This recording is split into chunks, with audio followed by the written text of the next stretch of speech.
had already told my dad to block my black card, and right after that, my so-called campus beauty girlfriend was about to get arrested at an expensive restaurant for skipping out on the bill, because the check per person was over 10,000. I was sitting comfortably in my private room, enjoying every panicked message she kept sending me. She wrote, "Gufan, we decided to celebrate Jingchen's birthday today. How dare you block your card? Where are you? Come here right now and pay the bill. There are so many people waiting. Come fast or I'll never speak to you again. I'm giving you an order. Pick up my call right now." Reading her messages, I couldn't help but laugh. She's throwing attitude with my own money, acting like some kind of queen. Does she really think I'm still the same spineless simp I used to be? The truth is, I have a big secret. I've been reborn. In my previous life, even though I was the son of the richest man in the city, I chased after a poor girl from a small village like a madman. She spent my money freely, but in front of others, she called me her simp and treated me like a servant. While I was busy serving her and her new lover, she swallowed up my entire family's company. And in the end, my daughter and I died penniless on the streets. Just then, my phone kept ringing, snapping me out of those old memories. The moment I picked up, that same bossy voice came from the other side. "Gufan, get here right now and clear our bill." I stepped aside and said, "Clear the bill? I didn't eat or drink anything there. Why would I come pay?" Lu Ruyan was starting to realize I might have changed. I hadn't booked any luxury hotel for them, and now I was flat out refusing to pay their bill. Just a little while ago, when we'd all gone to the library to study, I was the one who went ahead and reserved seats for everyone, and even brought her a special milk tea. So what happened? How did everything flip after just one short nap in the library? Well, never mind that. Right now, the hotel manager was standing in front of Lu Ruyan holding a massive bill, and she was falling apart. He was blocking her from leaving. Lu Ruyan's family wasn't doing well financially. Her tuition, her daily expenses, I had been covering all of it. "Miss Lu, will you be paying by WeChat or card swipe?" the manager asked again, standing right beside her. She waved him off, quietly moved to a corner, and whispered into the phone, "Hasn't this always been how it worked? I spend and you quietly pay." She said it with such confidence, not even a trace of shame. "You spend and I pay." I burst out laughing. Honestly, those simp days felt like a lifetime ago. Nearly 10 years had passed since then. I had almost forgotten how many stupid things I did back then. Hearing me laugh, Lu Ruyan's face tightened immediately. She was stuck in the most awkward, humiliating situation, and I was laughing on the other end of the phone like it was nothing. "Gufan, come here right now and clear my bill, or I'll never talk to you again." "Ha, how funny. Don't talk to me then. Who do you think you are? Do I look like your dad? Or your servant? You chose to spend all that money yourself. Why should I pay for it? You have your own two hands. Yet you shamelessly live off my money every single time. Have you no shame at all?" In my previous life, I never said things like this. I was too busy protecting her fake dignity. But this time around, I wasn't going to let her off easy. My sharp words made her heart pound. She had built an image in front of everyone, like she came from a wealthy, respectable family. The reality was that I was the one financing her entire lifestyle so she could keep up that rich girl act. She had actually started believing she was from a rich family. Now that I had called her out, her face went red with embarrassment. But then she remembered, her classmates and her new cute little boyfriend were still trapped inside. Without paying the bill, none of them could leave, so she hardened her tone. "I know you're just upset with me and throwing a tantrum. If you come here right now and clear the bill, I won't hold this against you." Lu Ruyan, listen carefully. Don't even think about spending a single cent of mine from now on. I'd rather donate my money to a homeless person on the street, but I won't give you a single dime. And whether you're angry with me or not, I couldn't care less anymore. But without my money, your life ahead is going to be pretty rough. I said it with a smirk and added, "Forget about me. Think about how you're going to pay that massive bill you racked up for your new boyfriend's birthday. Otherwise, they'll hold all of you hostage in that hotel, and your little rich girl image will be blown wide open in front of everyone." With that, I hung up. In my previous life, when Xie Jinchen's birthday came around, I had fallen sick and couldn't attend the party, but I had arranged and paid for everything. Just a little while ago, while scrolling through social media, I found out that at this same 20th birthday party, the two of them had officially gotten together. I had been betrayed so badly. After the call cut, Lu Ruyan heard that cold beep and panicked completely. She probably thought I had found out everything about her and Xie Jinchen, and that's why I was acting this way. She must have been regretting letting people post on social media, wishing she had made some excuse, wishing she had quietly gotten together with Xie Jinchen before I could find out. But now that I knew everything,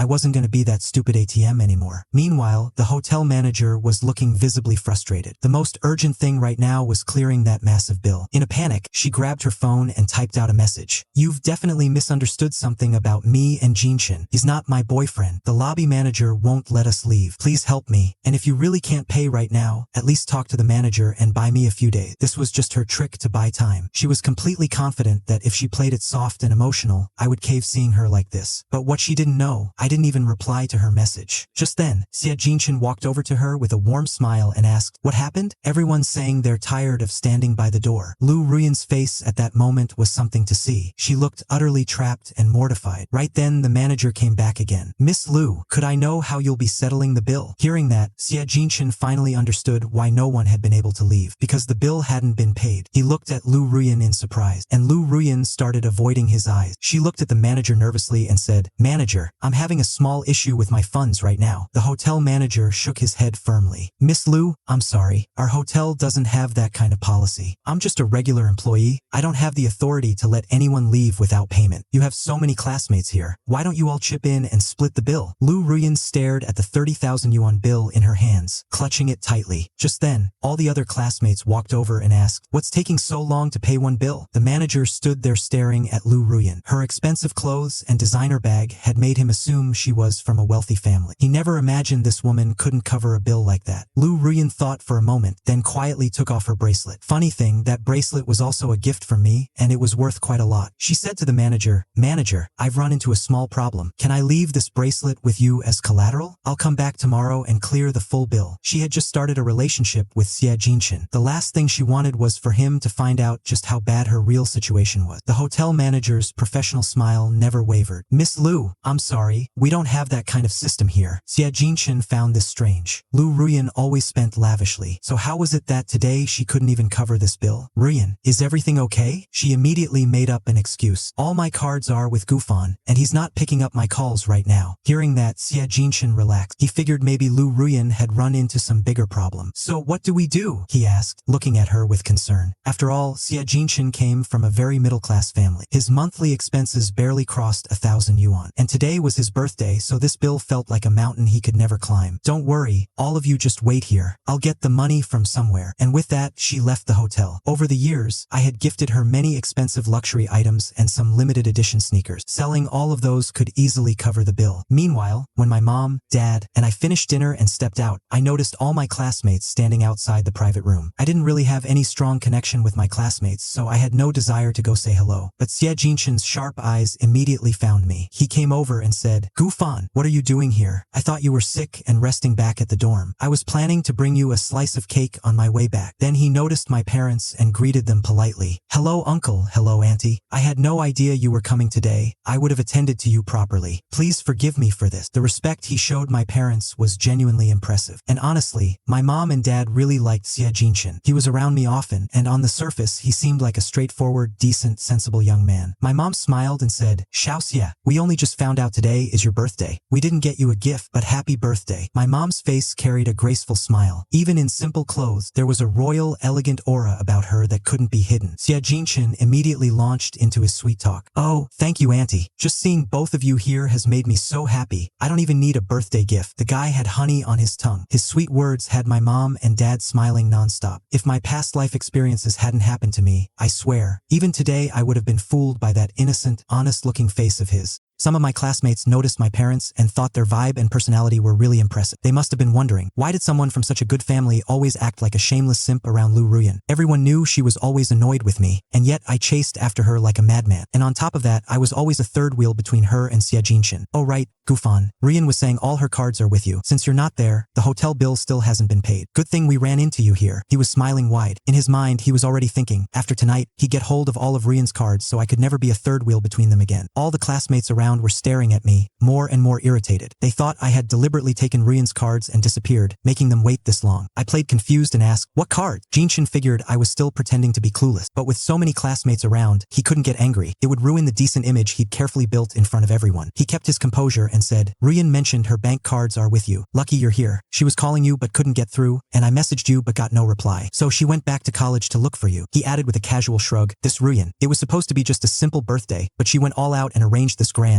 expensive party." Everyone knew how much I liked Ruyan, and Xie Jinshin was clearly saying all this just to rub it in. But what he didn't expect, there was no jealousy on my face, just a calm, unbothered smile. When Xie Jinshin saw my relaxed, couldn't care less expression, he felt uneasy inside, but he still forced a smile. "Come on Gufan, just pull out the card. Everyone's been standing around waiting for so long." All the classmates were glaring at me with even more hostility. They felt like if I wasn't there, none of this would have happened. I said, completely relaxed, "Lu Ruyan doesn't have any bank cards with me." And then I turned to my parents and said, "Mom, Dad, let's go." go. But the moment I turned around, someone grabbed my wrist tightly. It was Xie Jinshin, afraid that if I left, Ruyan wouldn't be able to find me, and on his birthday of all days, he couldn't just let this situation drag on. He said, "Gufan, if that's the case, there must be some misunderstanding. Do me a favor, just lend me the money for now. The moment Ruyan gets back, she'll return everything to you." I hadn't picked up Ruyan's call in front of my parents, so they had no idea about any of this drama. My dad, completely unaware, was about to step aside and hand his bank card to the manager. I immediately stopped his hand. I looked directly into Xie Jinshin's eyes and asked plainly, "How are you so sure she'll have the money? And if she can't get it, do you honestly think you can cover this bill yourself?" Because Xie Jinshin's family situation wasn't good, and I had always known that very well. Hearing me say that, his face shifted for just a moment, but he quickly recovered and played it cool. "Gufan, you and she come from the same place. You know better than anyone that Ruyan's family is wealthy. There's no way she can't pull this together." He added, "If Lu Ruyan's family had no money, you wouldn't have been simping after her like that, would you?" My dad looked like he wanted to say something, but one glance from me, and he held it back. I glanced down at my watch. "You just said she went to look for me. Fine then, I'll wait right here. I want to show everyone firsthand whether her bank cards are actually with me or not." When Xie Jinshin saw me say that with such confidence, he went quiet. He had nothing to say. Reluctantly, he put that same fake, gentle smile back on his face. He grabbed my arm and said, "Gufan, you weren't looking too good this afternoon. Are you feeling okay now? I'm sorry for leaving you alone in the dorm to come celebrate my birthday." He could clearly tell my behavior today was completely different from before. There were so many other students at this birthday party, so he couldn't risk damaging his image in front of everyone. And on top of that, my parents were still standing right there. Honestly, I had zero patience to waste on useless small talk with him, so I just kept my head down, scrolling through my phone. After a long wait, the other classmates' patience started breaking too. Even the ones who had been taking Jinshin's side were now looking at him with annoyed, impatient eyes. I told my parents to go wait in the car and rest while I sorted this out. Then someone asked, "Jinshin, when exactly is your girlfriend getting back?" Xie Jinshin frantically pulled out his phone and tried calling Lu Ruyan again, but her phone kept coming up busy. No matter how many times he tried, the call wouldn't connect. He gave up and turned to the manager, asking if at least the rest of the students could be let go to return to the dorms, while he and I stayed and waited. The manager shook his head firmly. "Mr. Xie, until the full bill is paid, none of you can leave." Dozens of students had been waiting, and finally someone snapped and let it all out. "What is this? We came to celebrate a birthday and nobody even arranged payment. If you wanted such a grand party, you should have had the money ready." Xie Jinshin's girlfriend turned out to be completely useless. If I'd known, I never would have come and wasted my time. Xie Jinshin acts like he's so rich, but on his own birthday he can't even cover the bill. Wasn't he really close with Gufan? Gufan's parents were just here. Why didn't he just borrow some money from them? The students' comments were getting sharper and more cutting by the minute. Xie Jinshin cared deeply about his reputation and status. He kept texting Lu Ruyan, but not a single reply came back. The more he thought about it, the more something felt off. If he didn't handle this properly tonight, his entire reputation at school would be destroyed. After all, he was the most popular guy in the whole school. He gathered his courage, walked over to me. I was leaning against the wall casually playing a mobile game and said, "Gufan, I can't get through to Ruyan at all. Can you spot me the money right now? I promise I'll pay you back every single cent. After all, we're brothers. You wouldn't just let me go down like this, would you?" I looked up with a calm,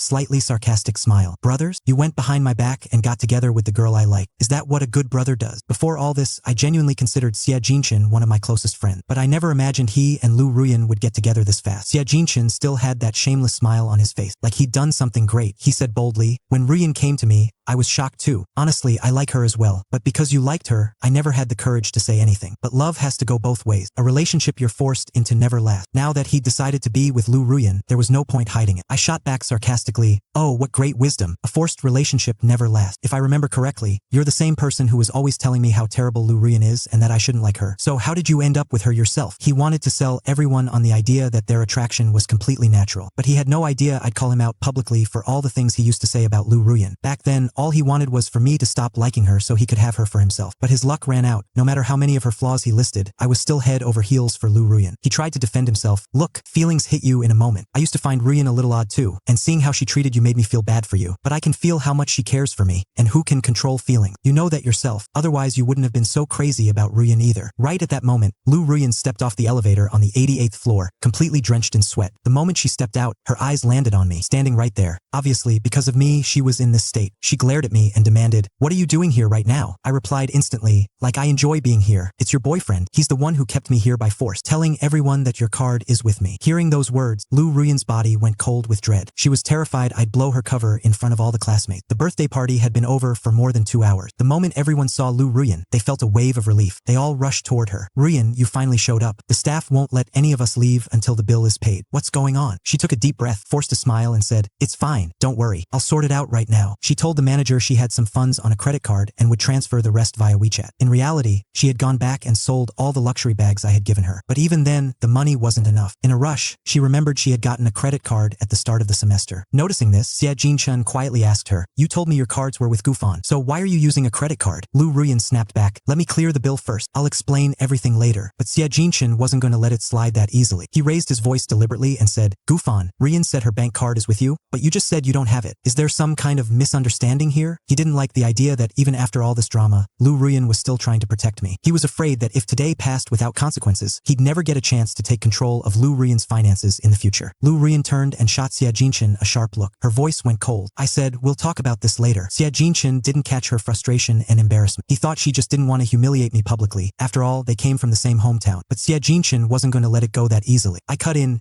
Lu Ruyan, you said your bank card is with me. Every classmate, Xia Jinchun included, was now staring at her. Lu Ruyan treasured her fake reputation more than anything. She absolutely did not want Xia Jinchun or her friends to find out the truth, that she was nothing but a rich girl act. Hollow on the inside. For the past year, only I knew her real family background in this city. Everyone else believed she came from a wealthy, prestigious family. This was the first time in her life she was living in luxury, and she wasn't going to let go of that image at any cost. She said nothing in response to my question. She swallowed her anger, plastered on a fake smile, and told the manager, let me clear the bill first. After paying the full amount, Lu Ruyan came back. She immediately apologized to everyone. Sorry everyone, I feel terrible that you all had to wait so long because of me. The bill is fully paid. Most of the students were already in a bad mood, but everyone who had come was a friend of Lu and Xia Jinchun. Now that the bill was settled, no one had any more reason to complain. And after all, it was Xia Jinchun's birthday. Everyone was about to leave when I called out and stopped them. Wait, the real problem still hasn't been addressed. If all of you leave now, by tomorrow morning the whole school will be saying I kept Lu's bank cards and wouldn't give them back. I'm not going to let that false accusation stick. Lu Ruyan stared at me. She realized I was going to tear apart every layer of her act tonight. She told the classmates, this is a personal matter. Gufan is probably just in shock seeing me and Xia Jinchun together. All of you go home. I'll handle this myself. I watched her. Even after sinking this low, she could lie so smoothly without blinking. Shamelessness really has no limit. But I wasn't the scared, foolish Gufan from my past life anymore, the one anyone could wrap around their finger. I said calmly and confidently, friends, I'm not in shock. Yes, I used to like Lu Ruyan, but I've realized now, she's just an arrogant, money-hungry gold digger. Who she's with or what she does, I couldn't care less. But this story she cooked up, that her bank cards are with me, I'm not letting that slide. And forget the card. The money she spends every single day, it all comes from me. Other students had seen many times before that whenever Lu bought something, I was the one paying. So naturally they assumed her cards were with me. Even if she hadn't said it, everyone would have believed it. My words made everyone burst out laughing. One of them said, Gufan, you've got some nerve. A brilliant and beautiful girl like Lu Ruyan, a gold digger? A girl with her grades could easily get a part-time job and earn 10,000 a month. Open your eyes, look at the luxury clothes Lu wears every day, the expensive brands she uses. Then look at yourself. Every single classmate was taking Lu Ruyan's side. They all thought I was making a ridiculous joke, and they were waiting eagerly for Lu Ruyan to shut me up, but their hopes were crushed. Lu Ruyan didn't clap back at me. She just smiled at the others and said, friends, all of you should head back now. It's not safe to be out this late. But I wasn't going to let her off that easily. Lu, just say one line. That's all it'll take. Tell your friends right now, do you have a bank card with me or not? Look at me. I'm standing right here. With no other option, Lu Ruyan stammered. I may have made a mistake. My card might be somewhere else. I can't find it. Everyone still thought Lu Ruyan was being so sweet and gracious, covering for me to save me from embarrassment. I laughed at her excuse and said sarcastically, that works out well then. Otherwise, you'd have spent days scraping together money to cover your boyfriend's birthday party tonight. And since you're clearly so wealthy, return everything I've given you over all these years. I'm giving you one full night to pack it all up and send it back. That's all. And with that, I walked out. My mom and dad were still waiting in the car, getting more and more worried the longer I didn't come back. They had sent me a pile of messages asking if everything was okay. By now it was late. The other classmates all headed back to campus. Xia Jinchun and Lu Ruyan left together. Xia Jinchun kept thinking about everything I had said. Why would Lu Ruyan, a wealthy girl, ever have to scramble to pay the bill from a birthday party? First, just like the others, he thought I was just messing around. But seeing Lu Ruyan so quiet and distracted, his concern was natural. He gathered his courage and gently took Lu Ruyan's hand. She turned and looked at that innocent-seeming face and managed a forced smile. He asked softly, Ruyan, what did Gufan mean by all that? Lu Ruyan couldn't figure out what game I was playing. One thing after another had gone wrong today, and she was quietly secretly afraid, had I changed? Would she still be able to control me the way she used to? But at the same time, she had just started a new relationship with Xia Jinshin. She couldn't let him see just how bad her real situation was. She waved it off. It's nothing. He's probably just in shock seeing us together. That's why he said all that. Those words reassured Xia Jinshin. He felt a little better. The truth was, Xia Jinshin came from a very poor family in a remote mountain village. His family had enormous expectations for him. He had worked day and night to get into Jingpei University. And after all that struggle, he had finally gotten close to a rich and beautiful girl like Lu Ruyan. If she turned out to not actually be wealthy, wouldn't all that hard work have been for nothing? Anyway, my mom and dad were staying in the capital city for a few days, so I came along with them to Longqing Garden, our Gu family's beautiful villa in the city center. I remembered that in my previous life I rarely came here. Back then, I had this strange habit of giving up luxury and comfort just to chase hardship and trouble. But in this life, I don't want any more suffering. I just want to live the luxurious life that was always meant for me. Even though the Gu family rarely stayed at this villa, there was always someone looking after it. Our Wang Ma had also come here from Longqing City because my mom loved Wang Ma's cooking so much that she took her along wherever she went. The moment I walked through the door and saw her, I called out warmly, "Wang Ma!" She immediately replied with warmth, "Yes, young master, I'm right here." Wang Ma had been working with the Gu family for over 20 years. In my previous life, after Lu Ruyan had taken over the Gu family's business and property, Wang Ma was falsely accused of theft and thrown out of the house. And I, the fool that I was, actually believed she had stolen. But now, thinking back, I realized it was all Lu Ruyan's scheme to push Wang Ma out and replace her with someone she could control. I heard that shortly after being expelled from the Gu family, Wang Ma passed away. How she actually died, I never found out to this day. The truth is, by getting tangled up with a woman like Lu Ruyan, I completely destroyed the Gu family. Everything was ruined. Wang Ma, I missed you so much. It feels like forever since I last saw you. Hearing that, Wang Ma stood there holding her cleaning cloth, completely stunned. She didn't know how to react. She looked confused at my mom and dad, and my mom and dad just shook their heads, as if to say they had no idea what had come over me either. My mom teased me with a laugh. "All right, calm down. You two only went 2 months without seeing each other. Anyone watching would think you hadn't met in 10 or 15 years. I felt a little embarrassed myself. I gave my parents a sheepish look and stuck my tongue out. Then I went back to my room and lay down on my incredibly soft, comfortable bed. Felt like I was sleeping on a cloud. Pure peace. It had been ages since I'd slept in a bed this comfortable. Remembering those days in my past life when I had rotted away in a junkyard, it felt like I'd suffered through decades in a single lifetime. I was just about to drift off to sleep when my phone vibrated. A message from Xia Jinshin. "Gufan, why aren't you back yet? I saved a piece of birthday cake for you." I didn't reply. Instead, I opened Moments to check what was going on. There I saw it. Xia Jinshin had posted about tonight's birthday party. The caption read, "Happy 20th birthday. My wish from my 19th birthday has finally come true. I'm finally with the person I love." And right below the caption, a photo of Xia Jinshin and Lu Ruyan. I stared at that photo for a long time, lost in thought. So Xia Jinshin had been in love with Lu Ruyan since he was 19, and I, the idiot, never caught on even once. I thought Xia Jinshin hated Lu Ruyan. I scrolled down a little more and saw that Lu Ruyan had posted the same photo with an official announcement. I commented under her post, "Remember, pack up everything I've ever given you and return it to me by tomorrow." Over the years, I had spent a fortune on her. Every single thing was expensive. If sold secondhand, they'd still fetch good money. Now that she'd have no financial support from me, she'd definitely try to sell those things herself. I'd rather throw everything in the trash than let her profit off what I gave her. After commenting, I closed Moment. I was just about to go back to sleep when a girl's face flashed in my mind. Shinyochu. I suddenly remembered her. She was the one who held me in her arms right before I died in my previous life. Shinyochu and Lu Ruyan were in the same class. If Lu Ruyan was considered a talented student in the computer science department, then Yochu was the absolute boss, a legend-level figure. She was only in second year, but she had already won several major national awards for the university. Although she and Ruyan were classmates, she barely came to university at all. Catching even a glimpse of her had become nearly impossible. I remembered Shinyochu and I actually had an old connection, but in first year I had fiercely opposed it. I believed in the modern age that marriage should be completely free, so I had flatly rejected the arranged marriage proposal with her. Our match had been decided when we were both still in our mother's womb. It was Shinyochu's grandparents who had arranged everything. All I remember is that in my previous life, she had tried hard to get close to me, but I had coldly ignored her every time. After that, she almost stopped coming to university, and now seeing even a glimpse of her had become nearly impossible. But an idea was forming in my mind. Her parents had come to the capital city, so obviously,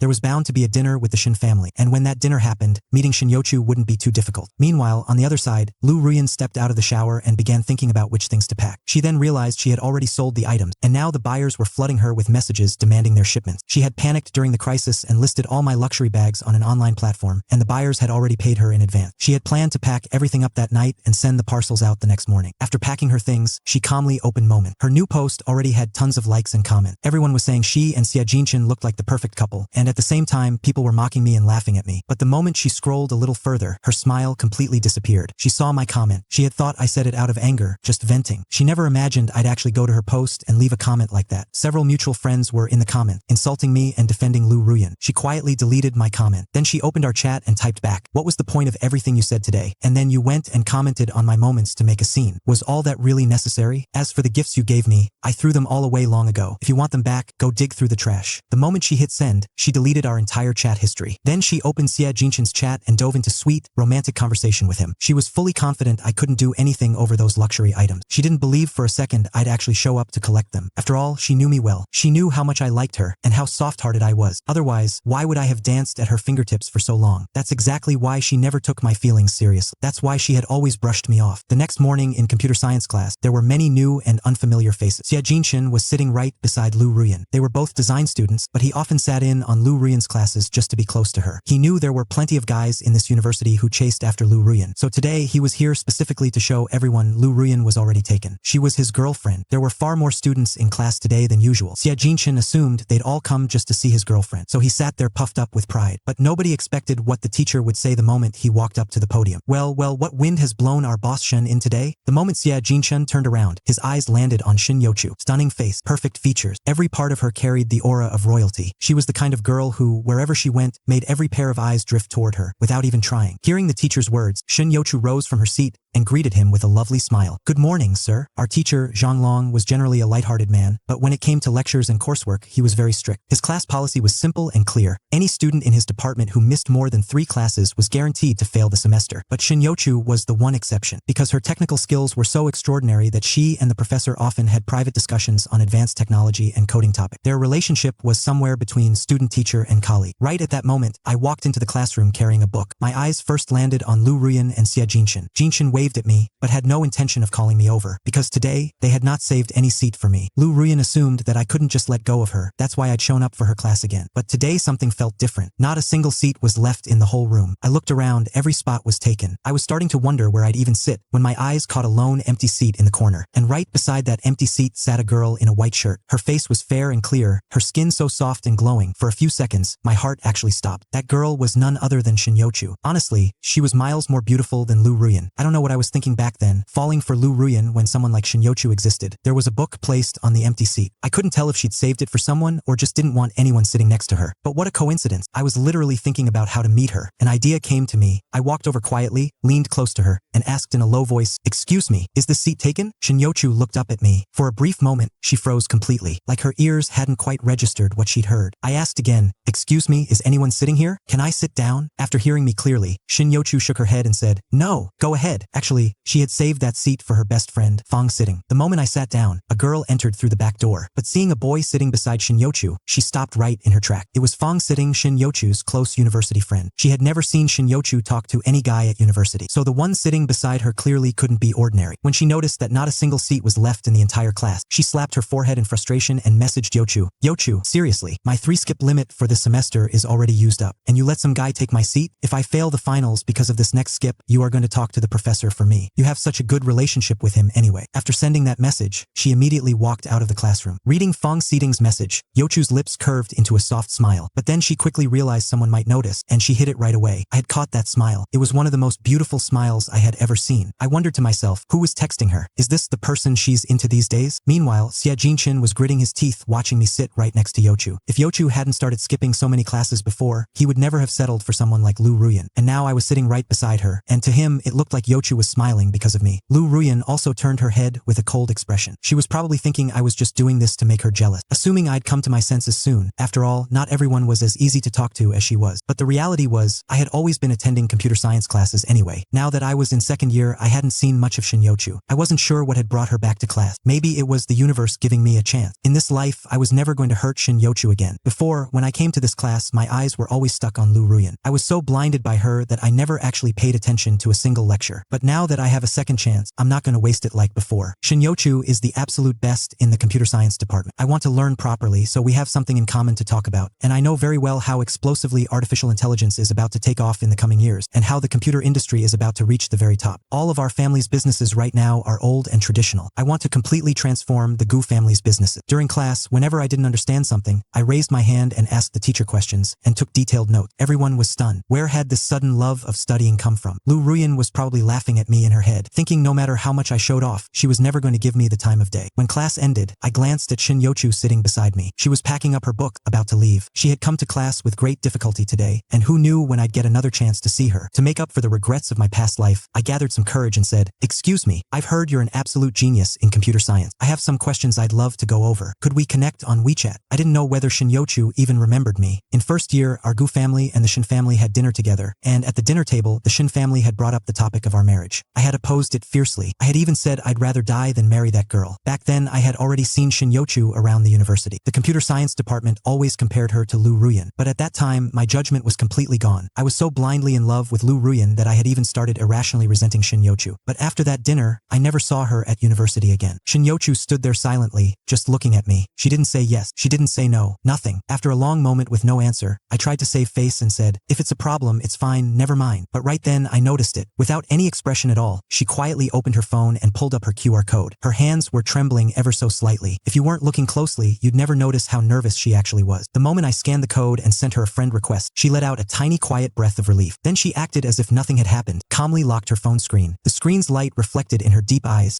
that looked like stars. Then she turned around and quietly walked out of the classroom. I was still sitting there anxious, wondering if she had only shown the QR code out of politeness. Would she actually accept my friend request? But I didn't have long to think about it. I saw Lu Ruyan and Xia Jinshin packing up their book, getting ready to leave class. I called out immediately, "Hold on, Lu Ruyan, you deleted me on WeChat, that's fine. But everything I've ever given you, you need to return all of it." Hearing my voice, every student still in the process of leaving stopped. Xia Jinshin turned around. That same fake, plastic smile was glued to his face as usual. He said, "Gufan, why didn't you come back to the dorm last night? I messaged you so many times and you never replied. Is everything okay?" His fake concern and polished acting. I wasn't surprised at all that I'd been fooled by him in my past life. I said directly, "Drop the act. Has everything been packed up yet?" Xia Jinshin said, "Gufan, I know you're upset about me and Rian getting together, but I genuinely want us to still be good friends." Xia Jinshin always handled everything so smoothly that no one could ever call him out on anything. But I had zero interest in this pointless back and forth with him. I came here today for one reason, to ask Lu Ruyan whether she had packed up all the things I had given her. I had made my decision. I was done bankrolling this whole act. Most of the students were still in the classroom, sitting comfortably in their seats, watching the whole thing unfold with great amusement. Shin Yochu had already made it to the corridor outside, but hearing the voices coming from inside the classroom, her steps also stopped. Then a guy said, "Gufan, are you serious right now? What exactly do you think you're worth, that you'd be giving Ruyan expensive things? Look at yourself." Another chimed in. "He's so burned up over Jinshin and Ruyan that in his frustration he's trying to reclaim gifts he gave her. Look at this guy." Lu Ruyan and Xia Jinshin had a great reputation in the university, so many people stepped up to defend them, because whenever there had been a problem, I was always the one who stepped up and fixed it. They took all the credit, looked good in front of everyone, and I just got used like a pawn. Hearing all their comments, I laughed so hard I couldn't stop myself. I said, "Do you people actually believe Lu Ruyan comes from some wealthy, prestigious family?" I walked toward Lu and looked her up and down. "Let me tell you the real truth about her. Everything she's wearing, from head to toe, right now, it all came out of my pocket. If she had to buy anything with her own money, she couldn't even afford the socks on her feet. Everything on her was paid for by me. The brand name socks she has on right now, those alone cost 8,000 yuan. And her real situation, she can't even pay annual fees of 5,000. If I hadn't been covering her expenses, she probably never would have set foot inside Jingpei University." My words were cutting through Lu Ruyan like a knife. She replied in a heavy, barely controlled voice, "Was all this public humiliation really necessary?" I shot back immediately, "I'm not humiliating anyone. This is the result of your own choices. And by the way, you've been calling me your little lackey behind my back with your roommate. If I hadn't seen those comments under your moments last night, I'd never have known just how rotten you really are." I gave her a cold look and said sharply, "Fine, we've known each other for years. I'll do you this one favor. The clothes you're wearing right now, keep them. Consider those a parting gift. But everything else I've given you over the years, I want all of it back. Every single thing." Xia Jinshin also knew very well that most of what Lu Ruyan wore had been paid for by me, but he still had the wrong assumption that Lu Ruyan's family had more money than mine. He cut in, "Gufan, aren't you taking this a little too far?" I looked at him and replied flatly, "Taking it too far? My friend, the two of you are the ones who've crossed every line there is. For the past year, you've both been living off my money and laughing at me behind my back, calling me your servant, treating me like a fool. If either of you had even a shred of shame or dignity, you couldn't sink this low." Hearing that, Xia Jinshin's real face finally came out. He snapped back, "Did we force you to spend money on us? Did we put a gun to your head and demand gifts? You gave them freely, and now you want them back? I've never seen anyone this pathetic." Xia Jinshin always played the kind, friendly gentleman in front of everyone, and was a master at hiding his true self. Hearing all this, all the students started siding with Xia Jinshin and Lu Ruyan again. They were saying, "Who does that? Give someone a gift and then demands it back? He's broke and bitter. People like this, you just can't be friends with them. They'll take back even the smallest thing." He was obviously just trying to get in with a wealthy family. Now that he's been exposed, he's throwing throwing a fit. I stood there listening to the useless gossip of every student in that class. Honestly, none of it bothered me even slightly. My principle was simple. Money spent should bring me satisfaction, and things bought with my own money, I can do whatever I want with them. I'm not someone who plays rich on the outside but has nothing in their pocket. These people can only fool someone straightforward and simple like me, but I'm not going to be fooled anymore. If I'm asking for back what I paid for with my own money, what exactly is wrong with that? Lu Ruyan was staring at me like she couldn't believe what she was seeing. On the surface, I still looked like the same old goofon, but she had realized my words and my mindset were nothing like the goofon she had known. I was completely sharp now, practical, and I knew very clearly who deserved my care and who deserved nothing. I locked eyes directly on Lu Ruyan. She was the kind of person whose ego and pride ran sky high. She knew that if things escalated further here, it would badly damage her image, and the whole school might end up laughing at her. Completely exasperated, she finally said, "Fine, don't stress about it. I'll return everything right now. But I want to make one thing perfectly clear in front of everyone here. I am not some charity case who depends on anyone's money. You were the one always chasing me and begging me to take your gift, so I took them. Now that I'm returning everything, please, do not bother me again. Do not follow me around." And with that, she grabbed Xia Jinshin's hand and walked out of the classroom. About half an hour later, I got a message from Xia Jinshin. "All your stuff has been packed and left outside the girls' dorm." I went straight to the girls' dormitory gate. Most of the things in those boxes still looked brand new. Some hadn't even been opened yet. I could take them to a secondhand market and still get decent money for them, but money was the last thing I needed. Still, throwing such expensive things in the trash would just be wasteful. So I found a large cloth, spread it out on the ground, and arranged everything neatly. Then I started calling out, "Attention, all seniors, juniors, and everyone passing by. Don't miss this opportunity. Everything here is up for grabs. Come see whatever you like and take it home." Now, granted, Jingpei University is in the capital city, and a lot of students here come from wealthy families. But there are also plenty of students from small, faraway villages who worked incredibly hard to get admitted here. Every single item spread out on this cloth is worth enough that selling just one or two could cover months of their expenses. So throwing it all in the trash was far worse than giving it to someone who actually needed it. But I had forgotten one thing. For these college students, ego and pride mean everything. No one stepped forward to take anything. In my previous life, when I was living in a junkyard, if someone had given me decent clothes or even leftover food, I would have been grateful for life. Because back then, I had nothing, no proper food, no decent clothes. In that situation, ego and self-respect didn't matter. My only priority was to survive. But these students weren't in that kind of desperation. Many of them would rather order cheap clothes from some budget app than take something expensive for free in public and feel embarrassed. Keeping all this in mind, I found a piece of paper and wrote in large letters, "Attention, all seniors and juniors. A few items have been placed here that I no longer need. Many of these are brand new, and some have never even been used. Anyone who needs any of these items, simply scan the QR code, pay 1 yuan, and take whatever you need." After placing that paper, I didn't leave immediately. Instead, I walked into the milk tea shop inside the university and sat down. I sipped my tea calmly, but my eyes never left the girls' dormitory gate. I was quietly worried that Lu Ruyan might come back down and take all the stuff again. People passing by the girls' dorm noticed the items, started browsing, and picked out the things they needed. But luckily, none of them were greedy. They'd pick one or two useful things, scan the QR code, and quietly leave. Before I knew it, WeChat payment notifications were buzzing on my phone. 1 yuan received. 1 yuan received. I sat there relaxed in the shop, collecting payments one by one. Everyone around was looking at me in bewilderment, wondering what kind of business I was running from this chair. Within barely an hour,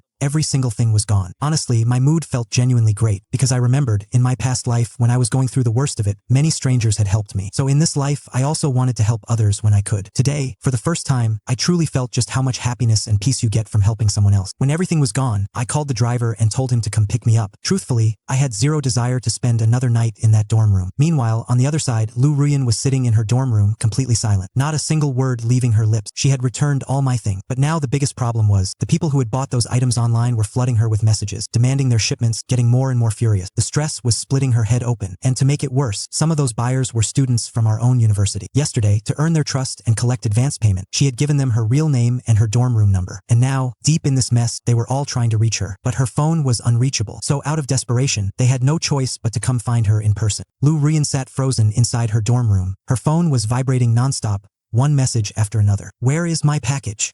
You already took my money. Stop pretending to be offline. Send the item or refund me immediately." Her face turned pale. Yesterday, in order to gather enough money for the birthday bill, she had sold many of the luxury items Gu Fan gave her. But those items were already gone. Gu Fan had given them away in front of the girls' dormitory. Now she had neither the products nor the money. Suddenly, someone slammed on the dorm door. The 3 roommates exchanged nervous looks. "Ruyan, someone is looking for you." The moment the door opened, 3 girls entered.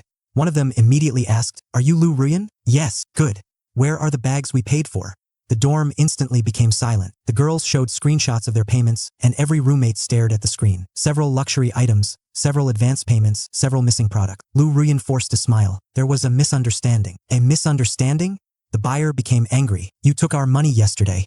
You promised shipment today. Now you're saying misunderstanding. More students gathered outside, and the argument quickly attracted attention. Within minutes, dozens of students were watching. Lu Ruyan's hands trembled. For the first time since arriving at university, she felt genuine fear. Her perfect image was starting to crack. Meanwhile, Gu Fan was sitting comfortably inside Longqing Garden Villa when his phone suddenly rang. It was Shin Yochu. For a moment, he stared at the screen. In his previous life, he had dreamed of receiving a call from her, but back then he was too blind to notice her. Now fate had given him a second chance. He answered, "Hello." A soft voice came from the other side. "Gu Fan, are you busy?" His heart paused for a moment. "No. I noticed your notes yesterday. You missed several important concepts. I prepared some materials for you." Gu Fan smiled. "Thank you." There was a brief silence. Then Shin Yochu quietly said, "If you want, we can study together." Gu Fan almost laughed. The legendary genius of Jingpei University was inviting him to study. If the entire computer science department heard this, they would go crazy. "Sure. Let's meet tomorrow." A small smile appeared on Shin Yochu's face. "Okay." After hanging up, she stared at her phone for a long time, her ears slightly red. Back at campus, the confrontation inside Lu Ruyan's dorm was getting worse. One buyer shouted, "Refund us now." Another added, "If you don't have the products, why sell them?" The crowd outside kept growing, and rumors spread faster than wildfire. By lunchtime, nearly half the department knew what happened. By evening, the entire university was discussing it. And for the first time, people started connecting everything together. The birthday incident, the unpaid hotel bill, the missing products, the gifts from Gu Fan, the expensive lifestyle. The stories no longer matched.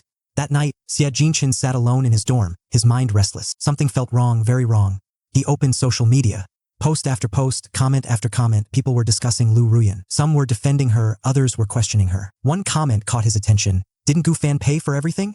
Another replied, "Now that I think about it, I've never seen Lu Ruyan pay for anything herself." A third comment appeared. Maybe Gu Fan was telling the truth. Xia Jinchen immediately closed the app, his face darkening. No, that couldn't be right. Lu Ruyan was wealthy. She had to be. Otherwise, what had he been fighting for all this time? The next morning, Gu Fan arrived at university. The moment he entered campus, countless eyes turned toward him, but this time things were different. Previously, people mocked him. Now they looked curious, confused, interested. Some even looked respectful because they were beginning to realize something. The person funding everything might never have been Lu Ruyan. It might have been Gu Fan all along. Just then, a familiar voice called out, "Gu Fan." He turned around. Shin Yochu stood there holding several books, and the entire walkway became silent. Students stared in disbelief. The campus goddess, the genius, the girl who almost never talked to boys, standing beside Gu Fan. Many people thought they were hallucinating. "These are the materials I mentioned." She handed him a stack of documents. "Thank you." Shin Yochu nodded, then naturally walked beside him. The entire campus exploded. By noon, photos had already spread everywhere. Lu Ruyan's ex-simp walks with Shin Yochu. Computer science genius scene with Gu Fan. Campus goddess helping Gu Fan study. Inside the cafeteria, Lu Ruyan nearly crushed her phone as she stared at the photos, her expression growing uglier and uglier. She couldn't understand it. Why was Gu Fan changing so quickly? Why wasn't he chasing her anymore? Why wasn't he apologizing? Why wasn't he begging? And most importantly, why was Shin Yochu suddenly appearing beside him? The more she looked, the more uncomfortable she felt. A strange emotion appeared inside her heart, jealousy. Several days later, Jingpei University announced a major AI innovation competition. First prize, 200,000 yuan, direct internship opportunities, and national exposure. The entire computer science department became excited. Professor Zhang immediately announced students may form teams. Almost instantly, several students approached Shin Yochu. "Boss Shin, want to work together?" "No." Another tried. "No." The third tried. "No."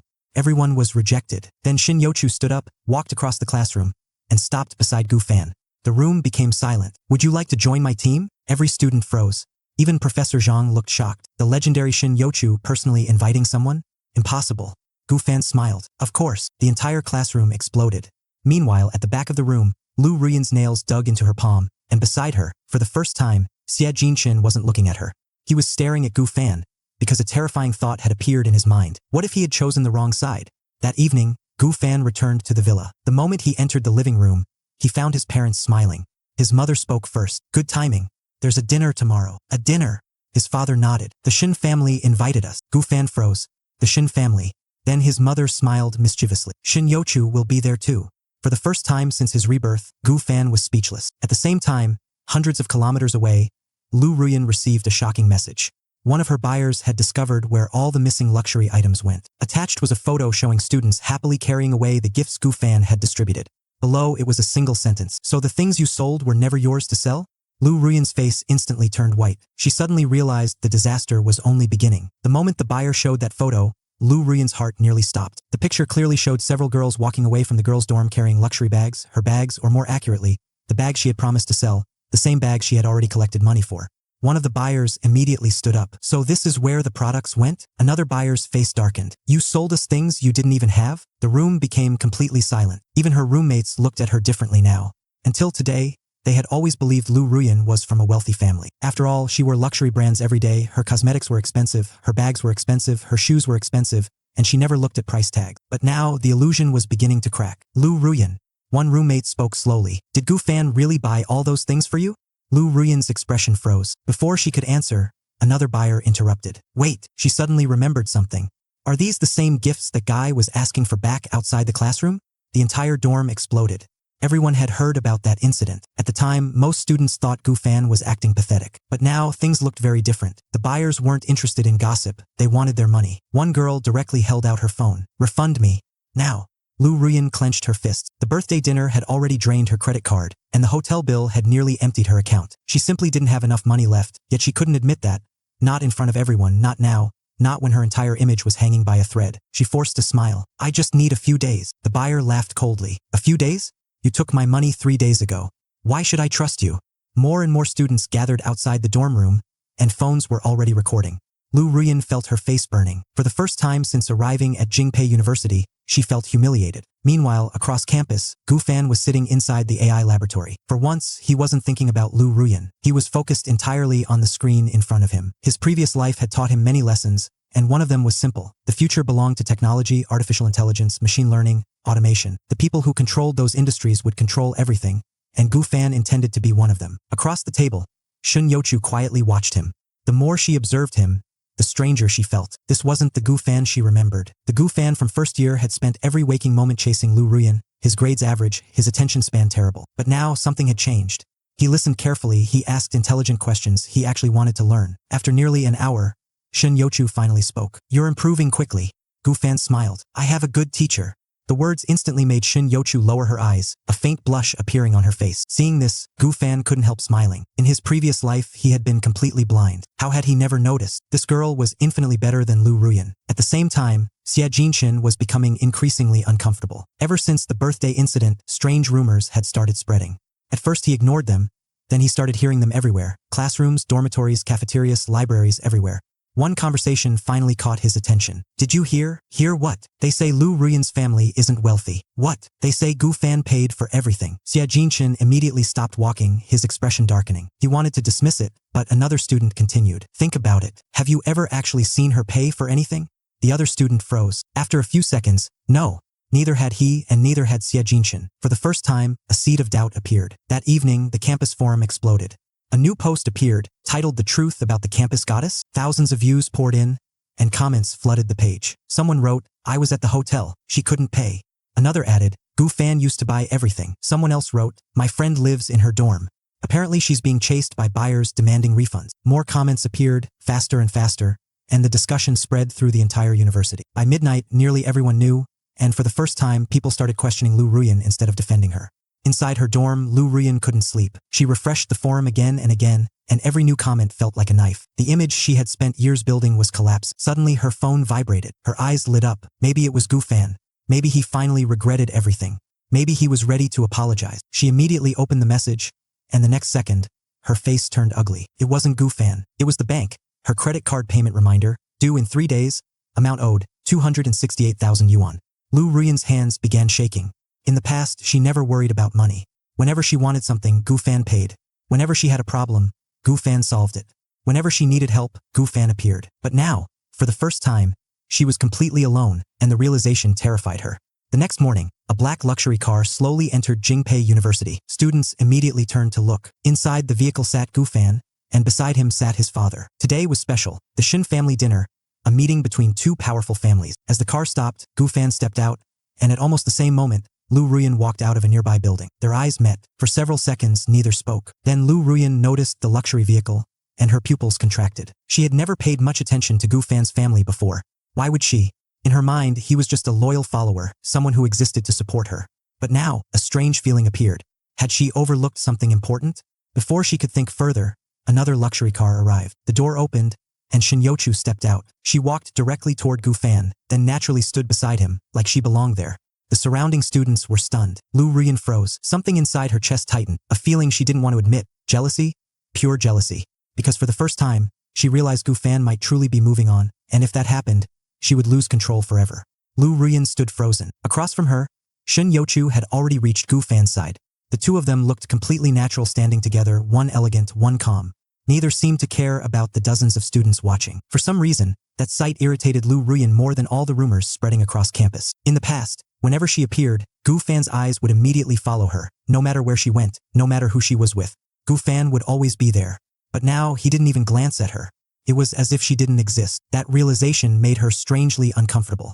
At the same time, the Shin family convoy arrived. Several luxury vehicles parked outside the university, and the students nearby immediately started whispering. Who are they? Must be some important family. Look at those cars. Even Lu Ruyan looked surprised, but what happened next completely stunned her. The middle-aged couple stepping out of the lead vehicle walked directly toward Gu Fan's parents. The two families greeted each other warmly, like old friends. No, like family. Lu Ruyan's eyes widened. A terrible feeling appeared in her chest. Inside the Shin family villa, the atmosphere was warm. The elders chatted happily about business, investments, future plans. Meanwhile, Gu Fan sat beside Shin Yochu.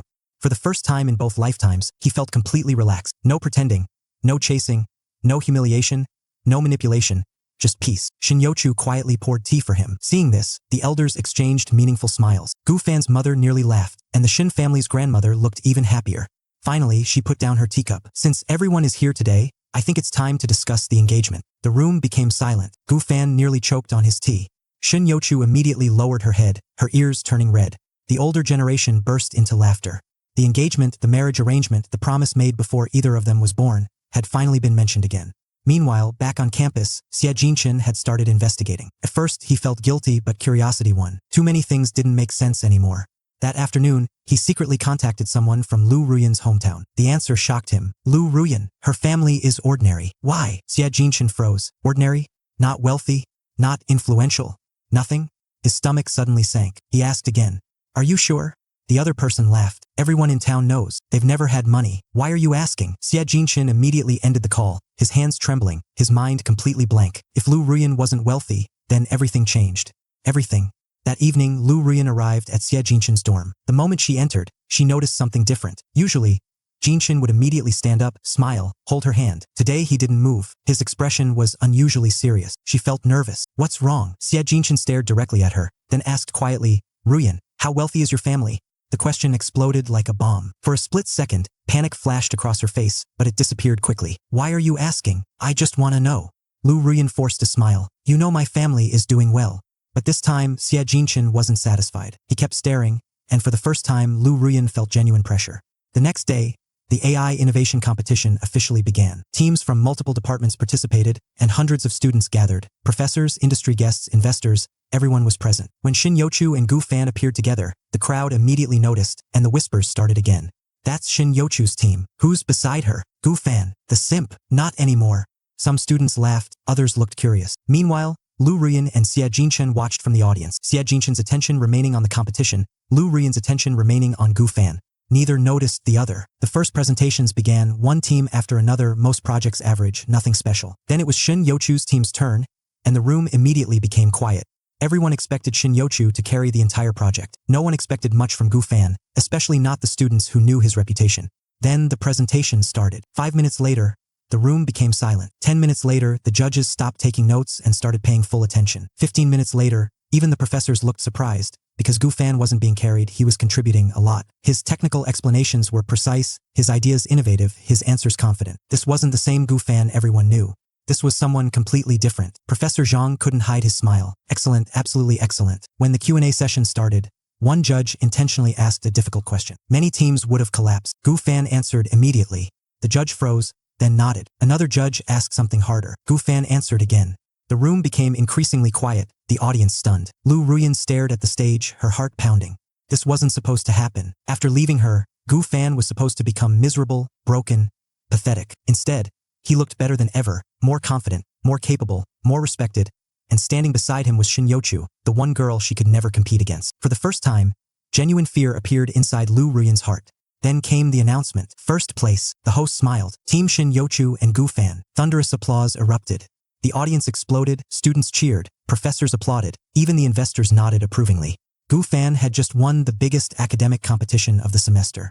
But the real shock came next. One investor stood up, then spoke directly into the microphone. "Young man, our company would like to offer you an internship." The room instantly erupted. Internship offers during university were already rare. Receiving one publicly from a major company was almost unheard of. The audience looked at Gu Fan differently now, not as a simp, not as a joke, not as Lu Ruyan's follower, but as someone successful, someone with potential, someone worth respecting.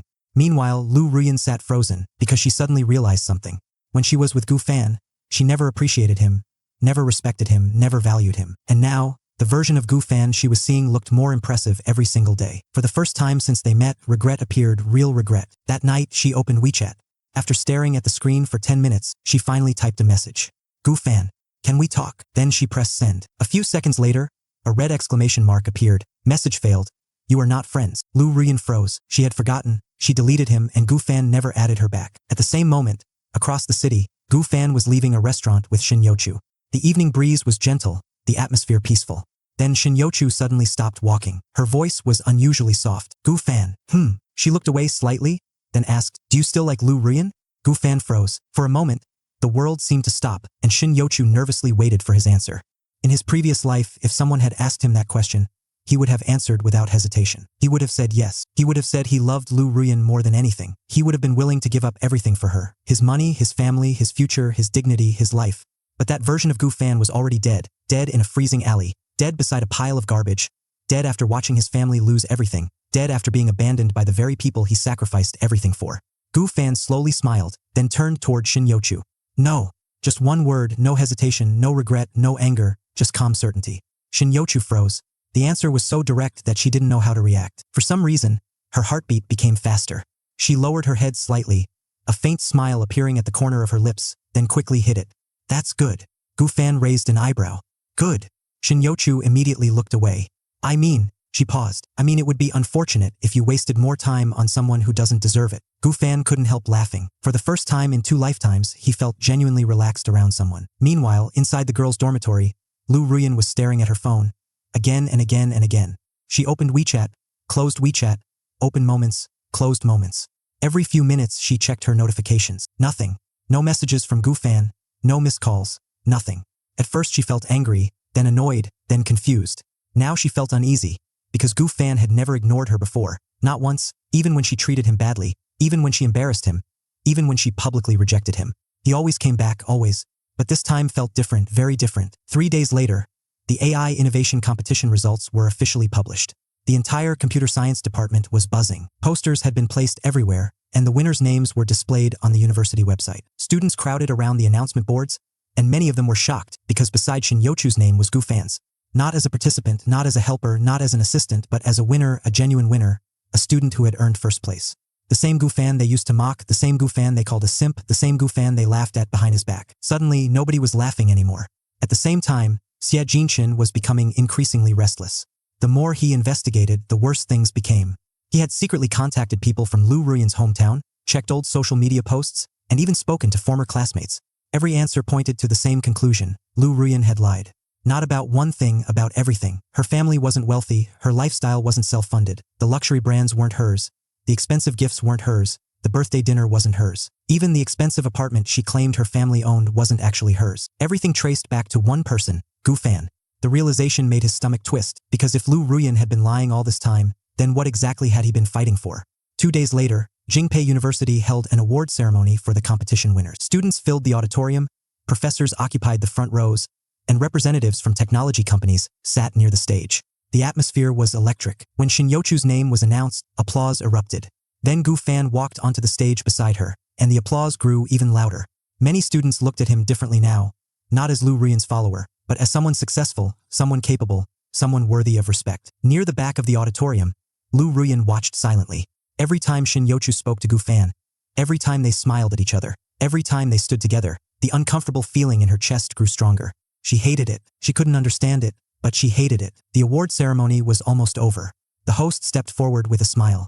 "Before we conclude today's event, we have one final surprise." The audience looked confused. "A surprise? What surprise?" The host glanced toward the entrance, then smiled. Please welcome our distinguished guest. The auditorium doors opened, and everyone turned. A convoy of black luxury vehicles had arrived outside the building. Dozens of bodyguards entered first, followed by several executives. Then a middle-aged couple stepped inside. The moment they appeared, several professors stood up immediately. The investors exchanged shocked looks, and even the university president personally walked forward to greet them. The students were completely confused. Who were these people? Why was everyone reacting this way? Then the host picked up the microphone, his voice echoing throughout the hall. Please welcome Chairman Gu of the Gu Group. The auditorium exploded. The Gu Group, one of the largest companies in the entire province, the owner of countless businesses, one of the most influential families in the region. Lu Ruyan's eyes widened, and Xie Jinchun stopped breathing, because they both knew that name. Everyone did. But what happened next was even more unbelievable. Chairman Gu didn't walk toward the university president, he didn't walk toward the investors, he didn't walk toward the professors. Instead, he walked directly toward the stage, toward Gu Fan. The entire auditorium watched in confusion. Then Chairman Gu smiled warmly and said, Son, the world seemed to stop. Your mother is waiting. Silence, absolute silence. Every student froze, every professor froze, every investor froze, even the host forgot how to speak. Son? Did he just say son? Lu Ruyan's phone slipped from her hand, the screen shattering against the floor, but she didn't notice because her mind had already gone blank. She stared at Gu Fan, then at Chairman Gu, then back at Gu Fan. The truth crashed into her like a truck. The gifts, the money, the luxury items, the hotel bill, everything suddenly made sense. The person she thought was just a devoted admirer was actually the heir of the Gu Group. At that moment, Gu Fan looked into the crowd. His eyes briefly met hers. For a second, Lu Ruyan felt hope. Maybe he would still care. Maybe he would still look at her the way he used to. Then Gu Fan calmly looked away, as if she were a complete stranger. Lu Ruyan felt her chest tighten. For the first time since arriving at Jingpei University, she felt something she had never experienced before. Regret, real regret. But before she could think further, her phone suddenly vibrated. Once, twice, 3 times. Dozens of notifications began flooding in. At first she ignored them, her attention still fixed on Gu Fan. But the notifications kept coming, one after another. Finally, she looked down, and the moment she unlocked her phone, her face turned pale. It was a group chat, her hometown group chat, more than 99 unread messages, and every single message was about her. Someone had uploaded photos from the birthday party. Someone had uploaded screenshots of the online buyers demanding refunds. Someone had uploaded the video of Gu Fan asking for his gifts back. The entire hometown had found out. People she knew, former classmates, relatives, neighbors, everyone. The group chat was exploding. Then a new message appeared. Someone tagged her directly. Lu Ruyan, isn't this the rich boyfriend you dumped? Another message followed. Wait, are they saying he belongs to the Gu family?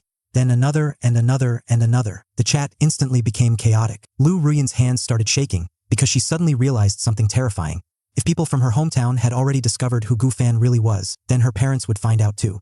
At that exact moment, her phone started ringing. Caller ID Dad. Lu Ruyan froze. Her father almost never called during the day, especially not repeatedly. The phone rang again and again and again. Everyone around her noticed her expression changing. Even Xie Jinchun looked confused. Lu Ruyan. What happened? She didn't answer. Her eyes remained locked on the screen. The phone kept ringing. Finally, her father sent a message, just one sentence, a sentence so shocking that Lu Ruyan nearly dropped her phone. Who exactly did you break up with? The color drained from her face, because for the first time, she realized her family might have already learned something she didn't know, something about Gu Fan, something important, something that could change everything. Lu Ruyan stared at the message in disbelief. Then another notification appeared, this time from her father again. Contained only 5 words. Call me immediately. Now. Lu Ruyan's heart sank. What exactly had her father discovered? Lu Ruyan kept staring at her father's message. Call me immediately. Now. Her hands trembled as she finally answered the phone. Dad. The voice on the other end wasn't angry. It was serious. Ruyan, I want you to answer one question. Who exactly is Gu Fan? Lu Ruyan frowned. What do you mean? He's just a classmate. Her father remained silent for several seconds. Then he spoke again. Don't lie to me. Our company just lost a major business contract. Lu Ruyan's heart skipped a beat. What does that have to do with Gu Fan? Her father's breathing became heavier. The company that canceled the contract belongs to the Gu Group. Lu Ruyan froze. No, that can't be. Her father continued. I asked around this morning. Everyone gave me the same answer. Gu Fan is the only son of Chairman Gu. And you broke up with him. Lu Ruyan's face instantly turned pale. She had already regretted losing Gu Fan. But hearing those words from her own father made the reality hit even harder. Her father suddenly raised his voice. Do you even know what you've done? Our family has spent years trying to build connections with companies like the Gu Group, and you threw away the easiest opportunity we'll ever have. Lu Ruyan couldn't say a single word. She had always believed Gu Fan would chase her forever. She never once bothered asking about his family. Now, she realized she had rejected someone countless families wished they could even meet. Meanwhile, across the city, Gu Fan had just arrived at the Gu Group headquarters. The massive skyscraper towered over every nearby building. Employees immediately stood up the moment they saw him. Young Master Gu. Good morning, young master. One respectful greeting after another echoed through the lobby. For Gu Fan, felt completely normal. But upstairs, someone was already waiting for him. Inside the chairman's office sat several senior executives. Their expressions were unusually serious. The moment Gu Fan entered the room, every conversation stopped. His father looked directly at him. Good. You're here. We have a problem. Gu Fan looked around the room. Every executive wore the same worried expression. One manager slowly pushed a thick folder across the table. Youth Master. Our biggest competitor has declared war. The atmosphere instantly became heavy. News of the meeting spread through the company within minutes. Outside the conference room, employees whispered nervously. The rival company made its move. They're trying to take one of our largest AI projects. I heard this could cost billions. If young Master Gu can't solve this, the board may lose confidence in him. For the first time, people genuinely believed Gu Fan was about to face a challenge even money couldn't solve.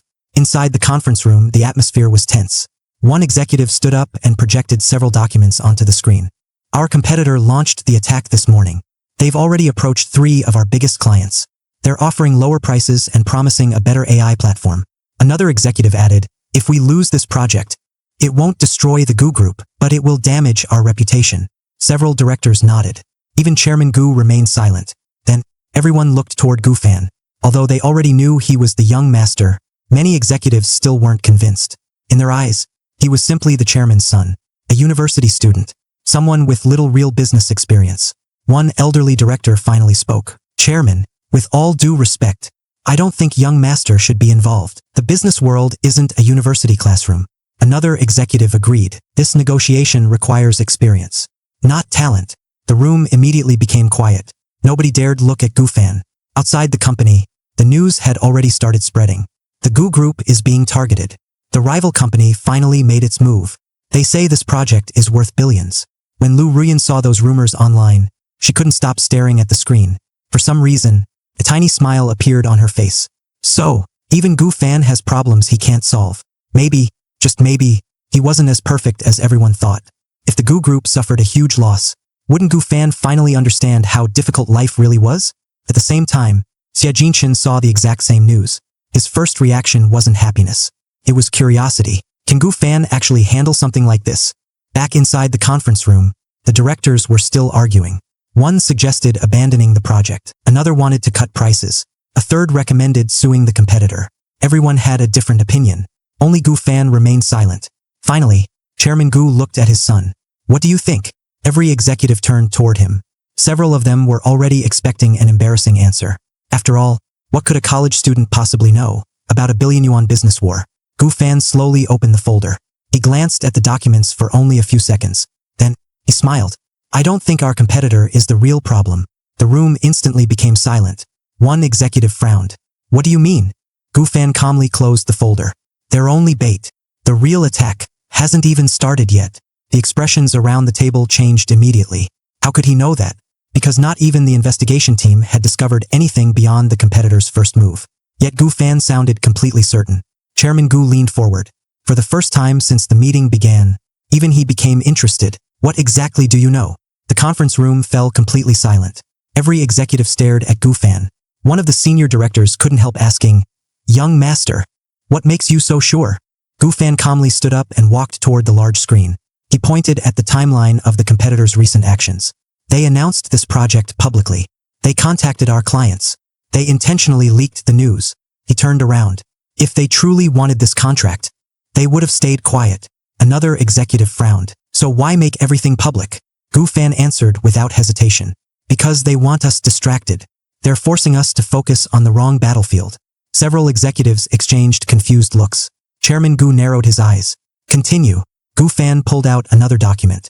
This afternoon, our overseas cloud service provider will suddenly increase its prices. The media will receive anonymous reports claiming our AI platform has security flaws. And tomorrow morning, our stock price will fall because investors will panic. The room instantly exploded. What? Impossible. How could you know that? One executive even laughed. Young master, those things haven't happened yet. Gu Fan simply smiled. They will. If I'm wrong, I'll personally apologize to everyone here. The directors looked at one another. No one believed him. Not because his explanation lacked logic, but because it sounded impossible. Predicting the future. Who could do that? One elderly director shook his head. This is too reckless. We can't base company decisions on guesses. Another director immediately agreed. If we prepare for events that never happen, we'll waste millions. For a moment, even Chairman Gu remained silent. Then he looked directly at Gu Fan. If you're this confident, what do you suggest? Gu Fan answered immediately. Don't respond to the competitor. Ignore them completely.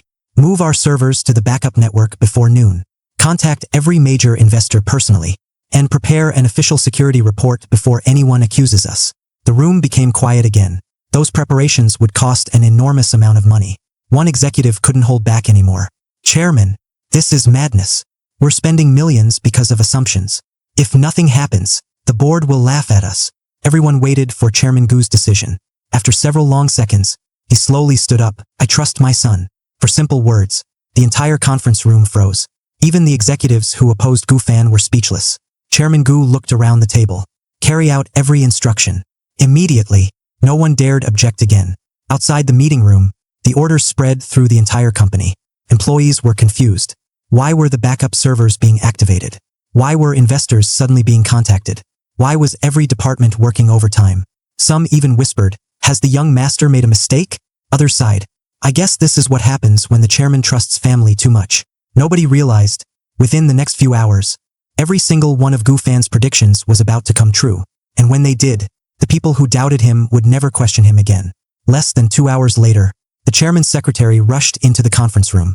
Chairman, the overseas cloud provider just sent an emergency notice. They're increasing their service fees by 40%, effective immediately. The entire room froze. Several executives immediately grabbed their phones. It's true, the notice was just released. One director slowly turned toward Gu Fan. His eyes were filled with disbelief. Before anyone could speak, another executive suddenly stood up. Chairman, our IT department just confirmed something. If we hadn't switched to the backup servers this morning, our entire AI platform would have been forced offline. Cold sweat instantly appeared on several faces. That single decision had saved the company hundreds of millions of yuan. The room became completely silent. Just then, the conference room doors opened once again. Another employee hurried inside. Breaking news. Several media companies are publishing articles. The large screen immediately displayed the headlines. Gu Group's AI platform has serious security risks? Experts question Gu Group's data protection. Exactly, just as Gu Fan predicted. An executive quickly refreshed the page. More articles appeared. Another refreshed again. Even more. Someone whispered, How? How did young master know? Nobody had an answer. Then, the investor relations manager's phone began ringing nonstop. He answered one call after another. After a full minute, he slowly looked toward Chairman Gu. The investors aren't panicking. They said they already received our security report this morning. They thanked us for responding before the rumors spread. The room fell into complete silence. Every single prediction had come true. Not one, not two, every single one. The elderly director who had questioned Gu Fan earlier slowly stood up. His face was filled with embarrassment. Young master, I owe you an apology. I judged you because of your age. I was wrong. One after another, the remaining executives also stood. No one was forced to. No one was asked to. They simply understood one thing. The young man standing before them wasn't here because he was Chairman Gu's son. He belonged here. Chairman Gu couldn't hide his smile. He looked around the room before calmly saying, I introduced him today as my son. He paused. But from today onward, I want everyone to remember him for another reason. He looked directly at Gu Fan. He is the future chairman of the Gu Group. The conference room erupted into applause. For the first time, not because of his family name, but because he had earned their respect. Meanwhile, the news quickly spread throughout the business world. Gu Group predicts market attack. Gu Group avoids billion yuan loss. Young Master Gu makes impossible predictions. Even Jingpei University students started sharing the articles. The campus forum exploded once again. Gu Fan saved his family's company? I thought he was just rich. He's actually capable too? Inside the girls' dormitory, Lu Ruyan stared at the headlines. She reread them over and over. Every article praised Gu Fan. Every comment admired him. Every post compared him to successful young entrepreneurs. Her hands slowly tightened around her phone. At that moment, she finally understood something. The Gu fan she once looked down on had already become someone she could never catch again. But before she could process that thought, her phone suddenly rang. Caller ID, Mom. Lu Ruyan answered nervously. Mom. Her mother's voice was trembling. Ruyan, tell me honestly, did you really break up with the future chairman of the Gu group? Lu Ruyan's face instantly lost all color. Lu Ruyan couldn't answer. Her mother sighed from the other end of the phone. Your father has been making calls all afternoon. He wanted to confirm the rumors. But every person he spoke to said the same thing. The Gu group isn't denying anything. They're openly introducing Gu fan as the future chairman. Lu Ruyan slowly sat down on her bed. Her mind was completely blank. Her mother continued. Do you know how many families would dream of having a son-in-law like that? And you let him go. For the first time, Lu Ruyan couldn't even defend herself. She quietly hung up the phone. The dorm room was silent. Even her roommates noticed something was wrong. One of them carefully asked, Ruyan, are you okay? She didn't answer. Instead, she opened her photo gallery. Thousands of pictures, birthday celebrations, expensive restaurants, luxury gifts, vacations, designer bags. Almost every happy memory included Gu fan. She slowly realized something terrifying. She had never truly appreciated him. She had only appreciated what he could give her. A tear quietly rolled down her cheek. At that exact moment, someone suddenly shouted from outside the dormitory. Quick! Something's happening downstairs. The entire building became noisy. Students rushed toward the windows. Curious, Lu Ruyan also walked outside. Down below, nearly half the campus had gathered. Luxury cars were parked in front of the administration building. Several reporters stood behind cameras. Microphones, photographers, even local business media had arrived. Everyone was discussing only one person. Gu fan. Lu Ruyan's heartbeat quickened. What happened now? One student excitedly replied, the Gu group donated a new AI research center to Jingpei University. Another added, they're announcing it today. Someone else laughed. I heard the investment is over 100 million yuan. The crowd erupted. 100 million. Even the professors looked excited. Moments later, Chairman Gu stepped onto the stage. Gu fan followed behind him. Standing beside him was Shin Yochu. The three of them instantly became the center of attention. Countless cameras flashed. The university president smiled brightly. We sincerely thank the Gu group for investing in the future of artificial intelligence at Jingpei University. Thunderous applause filled the campus. Then, the president continued, and we'd especially like to thank Mr. Gu fan. He was the one who personally proposed this partnership. The applause became even louder. Students couldn't believe it. The AI center was his idea? He's still a university student. So that's why the Gu group invested here. Lu Ruyan stood frozen. She had always believed Gu fan's achievements came from his family. But now, even this project was his own contribution. Meanwhile, Xia Jinchen watched everything from the edge of the crowd. A bitter smile appeared on his face. He finally understood. He hadn't lost to money. He hadn't even lost to status. He had lost to a man who was becoming better every single day. At that moment, Chairman Gu unexpectedly handed the microphone to Gu fan. The audience became quiet. Everyone wanted to hear what the famous young master would say. Gu fan calmly looked across the crowd. His eyes slowly swept over thousands of students. For a brief second, they stopped on Lu Ruyan. She instinctively held her breath. Was he finally going to mention her? Was he going to embarrass her in front of the entire university? Instead, Gu fan smiled faintly, then looked away as though she didn't exist. My only hope is that this AI research center gives students opportunities one never had. I hope the next generation proves themselves through ability, not appearances. The words sounded simple, but everyone understood their meaning. Hundreds of students subconsciously turned toward Lu Ruyan. No one said a word. No one needed to. That silent glance was the biggest slap she had ever received. For the first time in her life, she wished she could disappear. That night, the campus forum completely exploded. Every new post was about Gu fan. Future chairman donates AI research center. Gu fan saves Gu group from billion yuan crisis. The greatest comeback in Jingpei University history. Within just a few hours, the comments surpassed 10,000. One post quickly became the hottest discussion. Contained only 2 photos. The first showed Gu fan standing outside the classroom weeks ago, holding the list of gifts he wanted back. Students laughed at him, called him pathetic, called him shameless. The second photo showed Gu fan standing beside Chairman Gu today. Hundreds of students applauding, professors smiling, business leaders shaking his hand. Below the 2 photos, someone wrote just one sentence. Sometimes the clown isn't the person everyone is laughing at. The comment section instantly exploded. I judged him too. I actually believed Lu Ruyan. We all owe him an apology. Another comment received thousands of likes. Imagine throwing away the future chairman of the Gu group for Xia Jinchen. Inside the boys' dormitory, Xia Jinchen quietly read every comment. His expression became uglier with each passing minute. Suddenly, his roommate spoke. Jinchen, I have a question. What, if you had known Gu Fan was like this, would you still have dated Lu Ruyan? The room became completely silent. Xia Jinchen opened his mouth, but no words came out, because deep inside, he already knew the answer. Meanwhile, inside the girls' dormitory, Lu Ruyan couldn't stop refreshing the forum. Everywhere she looked, people were praising Gu Fan, not because he was rich, not because he was the chairman's son, but because he had proven himself. She slowly remembered something Gu Fan once said. I'll become someone you'll regret losing. Back then, she laughed. Now, those words echoed endlessly inside her mind. Just then, a notification suddenly appeared. Xia Jinchen has sent you a message. Her eyes lit up. She immediately opened it. Only 3 words. Let's talk tomorrow. Lu Ruyan smiled for the first time that day.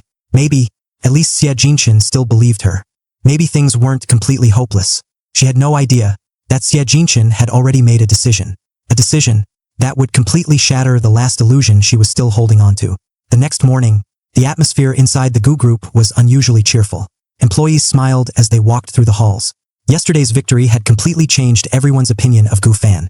Many executives who once doubted him now greeted him with genuine respect. Good morning, young master. Congratulations, young master. Gu Fan simply nodded. To everyone else, everything seemed perfect. But inside Chairman Gu's office, the mood was completely different. Chairman Gu slowly closed the blinds. Then he looked toward his son. The celebration is over. Gu Fan immediately noticed the serious expression on his father's face. What happened? Chairman Gu walked toward the large screen and displayed a confidential report. Only one name appeared. Lin Tianhao. Gu Fan's pupils slightly contracted. He remembered that name. Very well. Chairman Gu spoke quietly. He returned yesterday. One executive added. He just came back from the United States. 3 years overseas. Now, he's become the CEO of Tianlong Technologies. Another executive took a deep breath. Young master. Everything that happened this week was only his greeting. The room became silent. Chairman Gu looked directly at Gu Fan. You predicted the first attack. But this man is different. He never fights fair. He doesn't attack companies. He destroys people. Gu Fan remained calm, because he remembered exactly who Lin Tianhao was. In his previous life, this man had nearly destroyed the Gu group. Not because he was richer, not because he was smarter, but because he had no bottom line. Bribery, blackmail, corporate spies, media manipulation. If it helped him win, he would do it. Back then, Gu Fan had been too obsessed with Lu Ruyan to notice the business war happening around his family. By the time he realized it, it was already too late. His father had lost billions. His mother became seriously ill from the stress, and the Gu group never fully recovered. This time, history would be different. Just then, the office door suddenly opened. The secretary hurried inside. Chairman, we just received an invitation. She placed a black envelope on the table. Nobody touched it. Across the front, only one sentence was written. Mr. Gu, welcome to the real game. No signature, no company logo, only a golden dragon embossed on the envelope. Chairman Gu slowly looked up. It's from Lin Tianhao. Gu Fan calmly picked up the envelope. Then, he smiled. So, the final boss has finally arrived. The next afternoon, Lu Ruyan arrived at the small cafe behind Jingpei University. Xia Jinchen was already waiting. Unlike before, he didn't smile when she sat down. He simply pushed a cup of coffee toward her. Neither of them spoke for nearly a minute. Finally, Xia Jinchen broke the silence. I investigated your hometown. Lu Ruyan's fingers froze around the cup. What? I spoke to your former classmates. I spoke to your neighbors. I even contacted one of your teachers. His voice remained calm. They all told me the same thing. Your family is ordinary. Lu Ruyan immediately forced a smile. Jinchen, why would you believe strangers over me? Xia Jinchen ignored the question. Instead, he took out his phone. One by one, he placed several screenshots on the table. Photos, messages, old social media posts, family pictures. Every piece of evidence pointed to the same conclusion. You lied. Lu Ruyan's expression stiffened. You let everyone believe you came from a wealthy family. You let me believe it. You even let Gu Fan believe it. Silence. For the first time, Lu Ruyan had no excuse. Xia Jinchen slowly leaned back in his chair. I have one last question. Did you ever love Gu Fan? Lu Ruyan opened her mouth, but no answer came out. She remembered every expensive gift, every late-night ride, every birthday, every time Gu Fan stood outside her dorm waiting for hours. She remembered everything, except loving him. That silence, was already an answer. Xie Jinshin slowly stood up. A bitter smile appeared on his face. I understand. He picked up his jacket. I wasn't special. I was just the next person giving you attention. Without waiting for a reply, he turned and walked away. Lu Ruyan. This will be the last time we meet. She quickly stood up. Jinshin. He never looked back.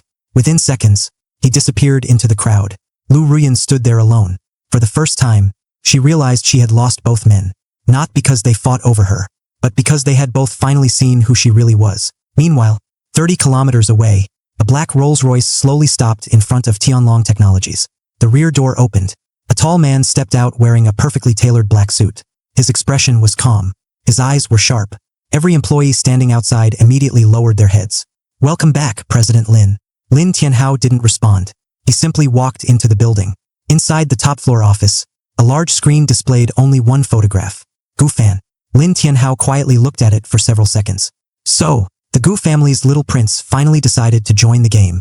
An assistant carefully spoke. President Lin, should we begin the second phase? Lin Tianhao smiled faintly. No. That would be too boring. He picked up Gu Fan's file. University achievements, competition victory, public appearances, family background. He read every page, then casually tossed the folder onto the table. I don't enjoy crushing ordinary opponents. I enjoy watching geniuses realize they're still insignificant. He turned toward the floor-to-ceiling window overlooking the city. Arrange a meeting. The assistant looked surprised. With Chairman Gu? Lin Tianhao shook his head. No. With Gu Fan. I want to see whether the rumors are true. A cold smile slowly appeared on his face. If he's really as interesting as everyone says, I'll personally break him. Outside, dark clouds slowly gathered above the city. The real game was finally about to begin. The following morning, Gu Fan was sitting inside the university AI laboratory when his phone vibrated. Unknown number. He answered without hesitation. Gu Fan speaking. A calm voice came from the other side. Mr. Gu, my name is Lin Tianhao. I believe we should meet. The laboratory instantly became quiet. Gu Fan's expression didn't change. Instead, he glanced out the window. So you finally called. There was a brief silence. Then Lin Tianhao chuckled. Interesting. Most people become nervous after hearing my name. You sound disappointed. Gu Fan smiled faintly. I don't like wasting time. If you wanted to meet, you could have called yesterday. For the first time, Lin Tianhao stopped smiling. The conversation had already gone differently than expected. Tomorrow, 7 o'clock. Skyview Club. I'll be waiting. The call ended.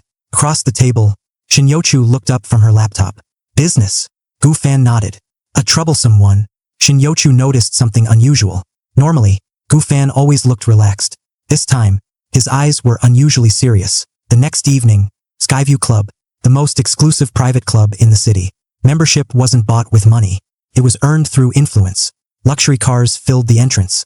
Business leaders, investors, politicians, everyone entering carried an air of importance. At exactly 7 o'clock, a black Maybach stopped outside. Gu Fan stepped out alone. Inside the top-floor lounge, Lin Tianhao was already waiting. He casually poured himself a glass of wine. Without looking up, he spoke. You're punctual. Gu Fan sat across from him. So are you. For several seconds, neither man said anything. They simply observed each other. Finally, Lin Tianhao broke the silence. I've heard quite a lot about you. The university competition, the AI research center, the Gu group meeting. You've made quite a name for yourself. Gu Fan calmly replied, You didn't invite me here to compliment me. Lin Tianhao smiled. Straight to business. I like that. He slowly pushed a contract across the table. Join Tianlong Technologies. The word stunned everyone nearby. Even Lin Tianhao's own assistant looked surprised. The salary. You choose. Position. You choose. Resources. You choose. I'll give you everything. Gu Fan didn't even glance at the contract. Instead, he asked one question. Finished. Lin Tianhao narrowed his eyes. Aren't you even going to read it? Gu Fan leaned back in his chair. I already know what's inside. You aren't recruiting me. You're testing me.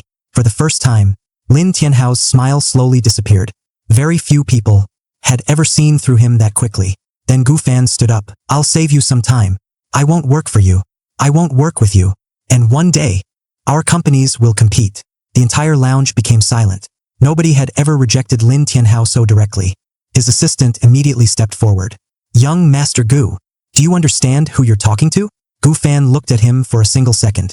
The assistant instantly felt a chill run down his spine. Then Gu Fan looked back at Lin Tianhao. I do.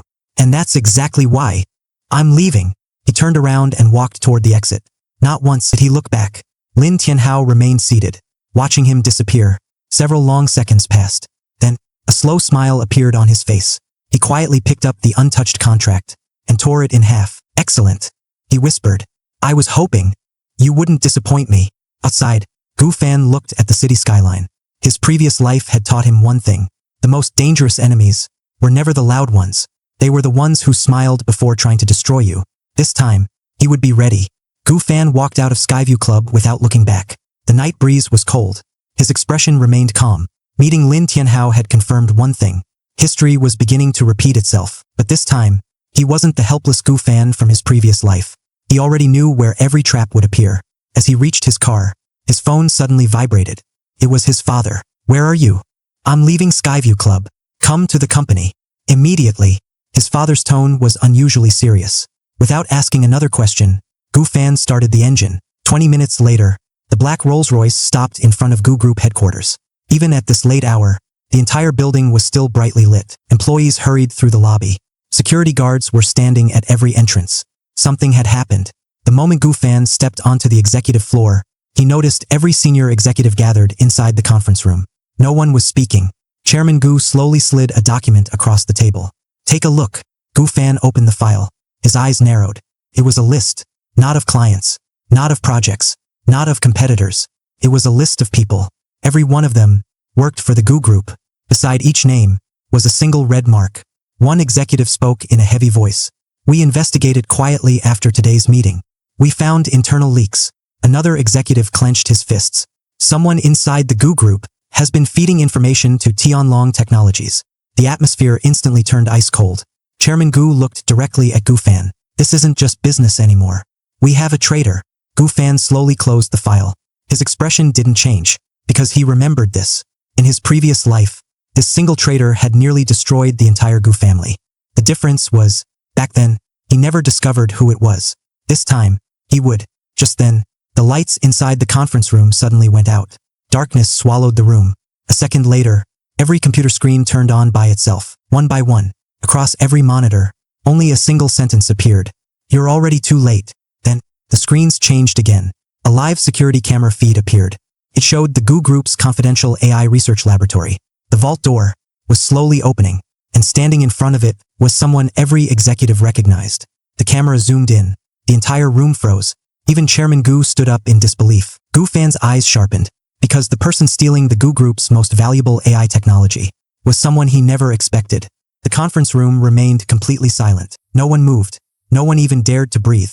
Every executive stared at the giant monitor in disbelief. Standing in front of the AI laboratory vault was Li Su, the young AI engineer everyone trusted. The same employee who had worked overtime almost every night for the past 8 months. The same employee who had personally helped optimize Project Genesis. Several executives stood up in shock. Impossible. It can't be him. Li Su would never betray the company. Even Chairman Gu frowned. Among hundreds of employees, Li Su was one of the least suspicious. Quiet, hardworking, polite. No one had ever imagined he could be the traitor. Only Gu Fan remained silent. He stared at the screen without saying a word. Something wasn't right. Too obvious. Li Su wasn't acting like someone stealing the company's most valuable technology. He wasn't copying files. He wasn't connecting any storage devices. He simply stood in front of the vault, as if waiting for someone. Then, the laboratory lights suddenly went out. The surveillance camera flickered. For nearly 3 seconds, the entire video feed became nothing but static. When the picture returned, Li Su was gone. The vault door was still half open, but the engineer had completely disappeared. The conference room instantly erupted. Where did he go? Rewind the footage. Zoom in. The IT manager immediately replayed the recording. Once, twice, 3 times. Every replay showed exactly the same thing. Li Su appeared. The cameras went black. 3 seconds later, he had vanished. No one could explain it. One executive slammed the table. He's the traitor. Another immediately agreed. Seal every exit. Find him immediately. The entire room descended into chaos. Everyone was convinced they had just discovered the company's mole. Only Gu Fan quietly shook his head. No. The room instantly fell silent. Chairman Gu looked toward his son. What do you mean? Gu Fan kept his eyes on the frozen image of Li Su. If Lin Tianhao wanted to hide his real spy, the easiest way would be to make everyone chase the wrong person. He pointed toward the screen. Lee Su isn't behaving like someone stealing Project Genesis. He's behaving like bait. Several executives frowned. Bait? Gu Fan nodded. If everyone spends the next few hours hunting Lee Su, then no one will notice what the real traitor is doing. The atmosphere inside the conference room immediately changed. Chairman Gu didn't hesitate. Disconnect Building 3. Within seconds, the engineers pulled the emergency switch. Every light inside Building 3 instantly went dark. The conference room watched the monitor. 1 second, 2 seconds, 3. Suddenly, the laboratory vault stopped opening. The heavy steel door froze halfway. The hackers had lost their connection. An excited engineer stood up. It worked. We've interrupted the intrusion. Several executives looked toward Gu Fan in disbelief. He had figured it out in less than a minute. But Gu Fan wasn't celebrating. Instead, his eyes narrowed. No, they're not done yet. Before anyone could ask what he meant, every monitor inside the room suddenly turned black. Then, a single video began playing. The screen showed a man sitting comfortably inside a luxurious office. Only his silhouette was visible. His face remained hidden by the darkness. A calm voice echoed through the speakers. Interesting. I underestimated you. Several executives immediately recognized the voice. Lin Tianhao. The mysterious man slowly applauded. I honestly thought your executives would spend another hour arguing. But your son, he surprised me. Chairman Gu's face darkened. What do you want? Lin Tianhao chuckled softly. I already got what I wanted. The conference room instantly became silent. What do you mean? Lin Tianhao leaned slightly forward. I never wanted Project Genesis. Those words confused everyone. Even Gu Fan frowned slightly. If Project Genesis wasn't the target, then what was? Lin Tianhao smiled. I simply wanted to know whether your son was truly as capable as everyone claims. He paused. And now, I have my answer. The screen suddenly switched to another camera. This time, it wasn't inside the Gu group. It showed Tianlong Technologies headquarters. Dozens of engineers were applauding. Large screens displayed streams of code. In the center of the room, a massive digital countdown had already begun. 72 hours, 72 hours. Lin Tianhao's voice echoed once more. 3 days from now, my company will unveil a revolutionary AI product. It will outperform every commercial model currently on the market. He smiled. And when that happens, the Gu Group stock will collapse. Several executives immediately stood up. Impossible. No company could develop something like that overnight, unless they had been preparing for years. Lin Tianhao continued. I've spent the last 5 years building this project. You've spent 4. So tell me. He looked directly into the camera. How exactly do you plan to beat me? The video ended. The conference room became deathly quiet. Everyone instinctively looked toward Gu Fan. Not Chairman Gu. Not the executives. Gu Fan. Because without anyone saying it aloud, they had already accepted one fact. The only person capable of stopping Lin Tianhao was him. Gu Fan slowly looked at the frozen countdown displayed on the monitor. 72 hours. In his previous life, this countdown never existed, which meant history had already begun to change. And when history changes, even someone who knows the future can no longer predict everything. For the first time since his rebirth, Gu Fan realized he was stepping into completely unknown territory. He slowly smiled. Good. I was getting tired of winning battles I'd already seen. Then he turned toward his father. We're not defending anymore. Chairman Gu raised an eyebrow. What are you suggesting? Gu Fan's eyes became razor sharp. We're going to attack first. Before anyone could ask what he meant, his phone vibrated. It was an anonymous message. Only 6 words were written on the screen. The traitor is closer than you think. The anonymous message stayed on Gu Fan's screen. The traitor is closer than you think. He read it twice before calmly locking his phone. His expression remained unchanged.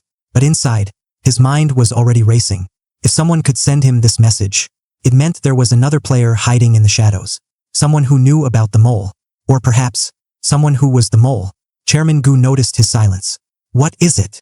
Gu Fan looked up. Nothing. For now, he wasn't planning to reveal the message. If the traitor was really inside the Gu group, even this conference room wasn't safe anymore. He slowly looked around the table. 23 executives. 23 different expressions. Some looked nervous. Some looked angry. Some looked confused. Only one thing united them. One of these people was lying. Everyone stay seated. Gu Fan's calm voice echoed through the room. Several executives looked surprised. One of them frowned. Young master, shouldn't we begin investigating immediately? Gu Fan smiled faintly. We already are. The room became quiet. He continued.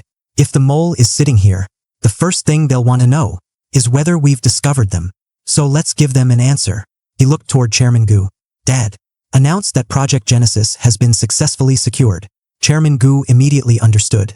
You want to spread false information? Gu Fan nodded. Exactly. If our enemy believes they failed, they'll make another move. And next time, we'll be waiting. Several executives couldn't help admiring the plan. Simple, elegant, dangerous. Chairman Gu stood up. Very well. Starting now. No one leaves headquarters without my approval.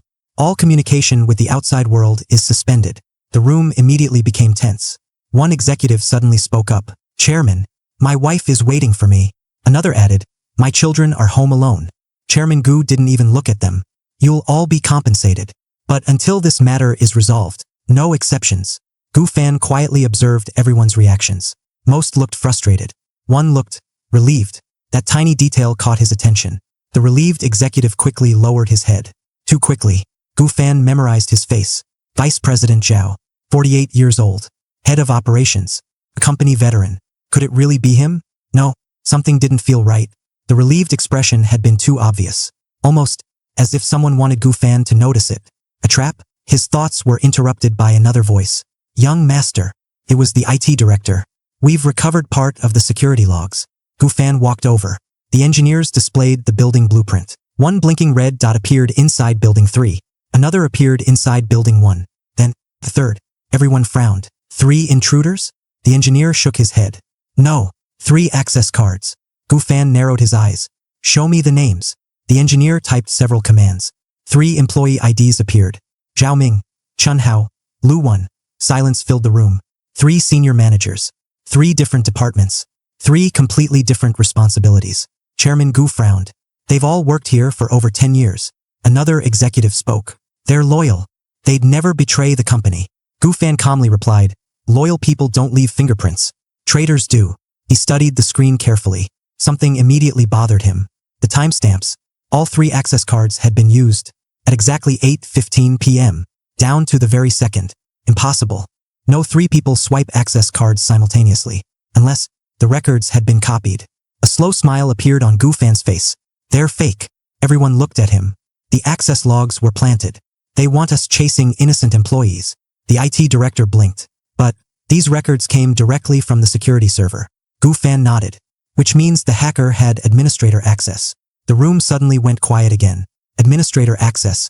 Only 5 people inside the company possessed that level of authorization. The engineer slowly looked toward Chairman Gu. There are only 5 administrator accounts. Chairman Gu nodded. Display them. The monitor refreshed.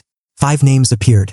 Chairman Gu, Chief Technology Officer Wang, IT Director Sunday, Head of Security Luo, and one final name, Gu Fan. Several executives immediately froze. Someone whispered, impossible. Another slowly looked toward Gu Fan. His account had been used at exactly 8:15 p.m., the same time as the breach. The atmosphere inside the conference room instantly changed. No one dared speak.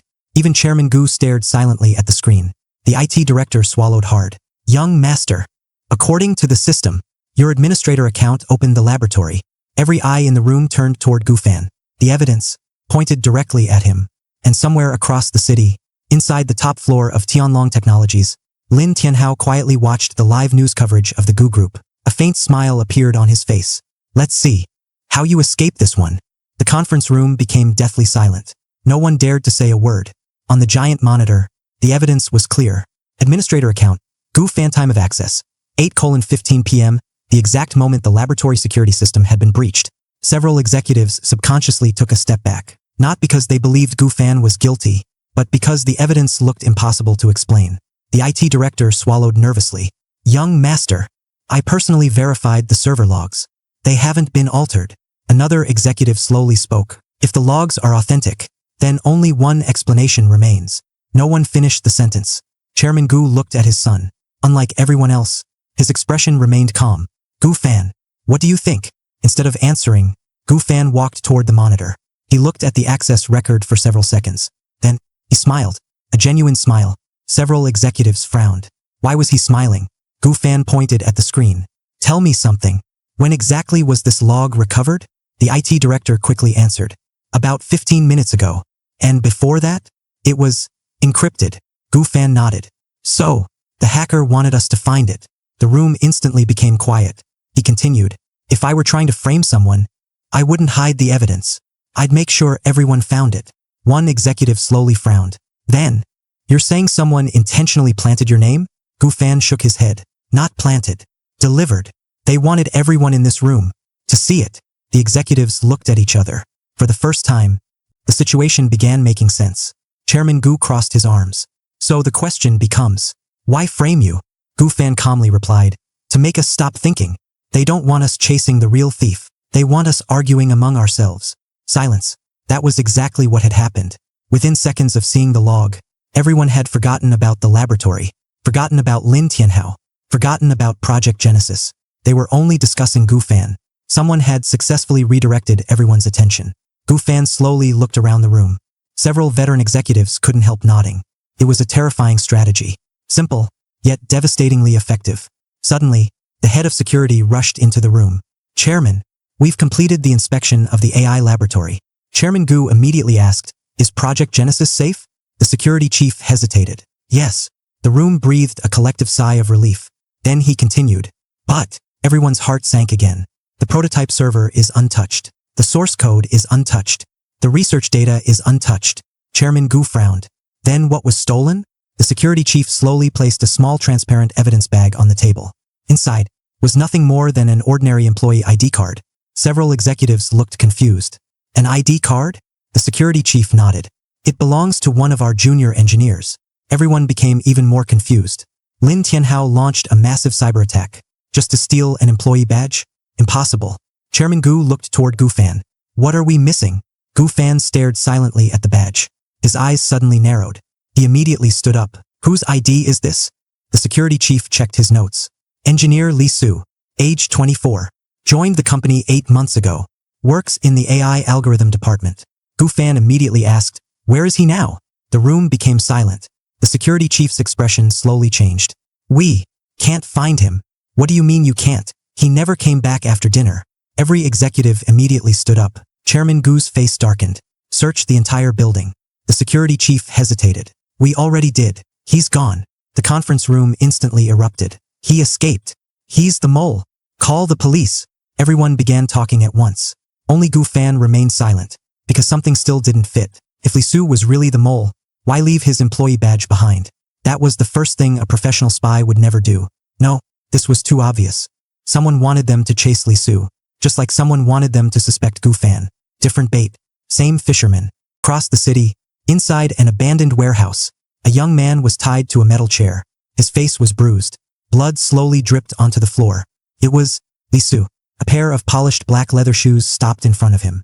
Lin Tianhao slowly crouched down. He smiled gently. You've done well. Li Su struggled desperately. I never betrayed the Gu group. You promised you'd let my sister go. Lin Tianhao's smile never disappeared. I did. I only forgot to mention. I never keep promises. He casually snapped his fingers. The warehouse lights instantly went out. Li Su's terrified scream echoed through the darkness. Then, silence. Miles away, Gu Fan suddenly felt his phone vibrate. A new anonymous message appeared. Only one sentence. If you want to save him, come alone. The anonymous message stayed on Gu Fan's screen. If you want to save him, come alone. There wasn't a phone number. No location. No signature. Only those 7 words. Chairman Gu immediately noticed his expression. What happened? Gu Fan silently handed him the phone. After reading the message, Chairman Gu's face turned grim. It's a trap. Obviously. One executive immediately spoke. Young master, don't go. They're trying to lure you out. He calmly placed his phone on the table. They're not inviting me. They're testing me. The room fell silent. Chairman Gu looked at his son. What do you mean? Gu Fan slowly walked toward the whiteboard.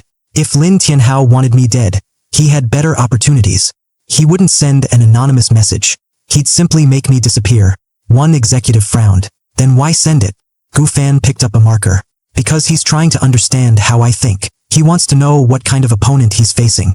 He expects one of 3 reactions. Gu Fan wrote 3 words on the board. Anger, panic, impulse. If I rush there alone, I lose. If I ignore the message, Li Su disappears forever. If I send the police, the kidnappers vanish before anyone arrives. He put the marker down. So, I'm going to choose the 4th option. Several executives looked confused. There is no 4th option. Gu Fan smiled. There is now. Across the city, inside the abandoned warehouse, Li Su slowly regained consciousness. His vision was blurry. The room was dark. Only a single hanging light illuminated the chair he was tied to. His breathing became heavier. Is anyone there? No answer. Then, footsteps. Slow, steady. A man walked into the light. It wasn't Lin Tianhao. It was someone wearing a black hood. His face remained hidden. The man calmly placed a laptop on the table. A video call automatically connected. Lin Tianhao appeared on the screen. He smiled politely. Good evening, Engineer Li. Li Su gritted his teeth. You'll never get Project Genesis. Lin Tianhao laughed softly. You still don't understand. I've never cared about Project Genesis. Li Su frowned. Then why kidnap me? Lin Tianhao leaned back in his chair. Because you're useful. Useful people attract heroes. And heroes always walk into traps. He looked directly into the camera. Wouldn't you agree? Meanwhile, Gu Fan had returned to the AI laboratory at Jingpei University. Shinyochu looked up in surprise. I thought you were at the company. I need your help. She immediately closed her laptop. With what? Gu Fan placed several blueprints on the table. Satellite maps. Traffic cameras. City utility tunnels. Shinyochu looked confused. Why? Gu Fan calmly replied. I'm looking for a warehouse. She blinked. There are thousands. I know. But only one matches the pattern. He spread dozens of city maps across the desk. This wasn't a random kidnapping. It was planned. They need electricity. They need internet. They need privacy. They need quick highway access. And they need to be abandoned. Shinyochu's eyes widened. You think you can narrow it down? Gu Fan smiled. They already narrowed it down for me. What? The anonymous message. He enlarged the image on his phone. Shinyochu looked closer. It only has text. Exactly. Look at the background. She squinted, then suddenly noticed it. A tiny reflection, barely visible. Inside the black screen, a faint yellow warning sign. Industrial. Chinese standard. Gu Fan zoomed in further. Another detail appeared. 3 rusted steel beams. A broken ventilation fan. Partial warehouse number. B17. Shinyochu stared at him. You saw all that? Gu Fan nodded. The kidnapper didn't. For the next 2 hours, the two of them searched every abandoned industrial building around the city. One by one, they crossed locations off the list. 36 warehouses. 22. 13. 7. Finally, only one remained. Warehouse B17. Located inside an abandoned logistics park on the outskirts of the city. Shinyochu looked at the screen. I'll call the police. Gu Fan shook his head. No. She frowned. Why? Because if I can find it, so can Lin Tianhao. He'll expect the police. Shinyochu slowly realized what he meant. So what are you going to do? Gu Fan quietly packed his laptop, then picked up his car keys. I'm going. She immediately stood. I'm coming too. He looked at her for several seconds, then slowly smiled. No. This time, I need someone smarter than me. Shinyochu looked confused. What? If I don't come back before sunrise? He handed her a sealed envelope. Open this. She instinctively took it. What is it? Gu Fan looked toward the dark night outside the laboratory window. My backup plan. Without another word, he walked out of the room. Shinyochu stood there silently, holding the envelope tightly. She had no idea that inside it was everything needed to destroy Lin Tianhao forever. The abandoned logistics park was silent. Only the sound of the wind echoed through the empty buildings. At exactly 11:47 p.m., a black sedan slowly rolled to a stop outside warehouse B17. Gu Fan stepped out alone. He looked at the rusted warehouse for several seconds. Dark windows, broken concrete, no lights, no movement. Everything appeared abandoned. Yet, Gu Fan didn't move. Instead, he quietly looked at his watch.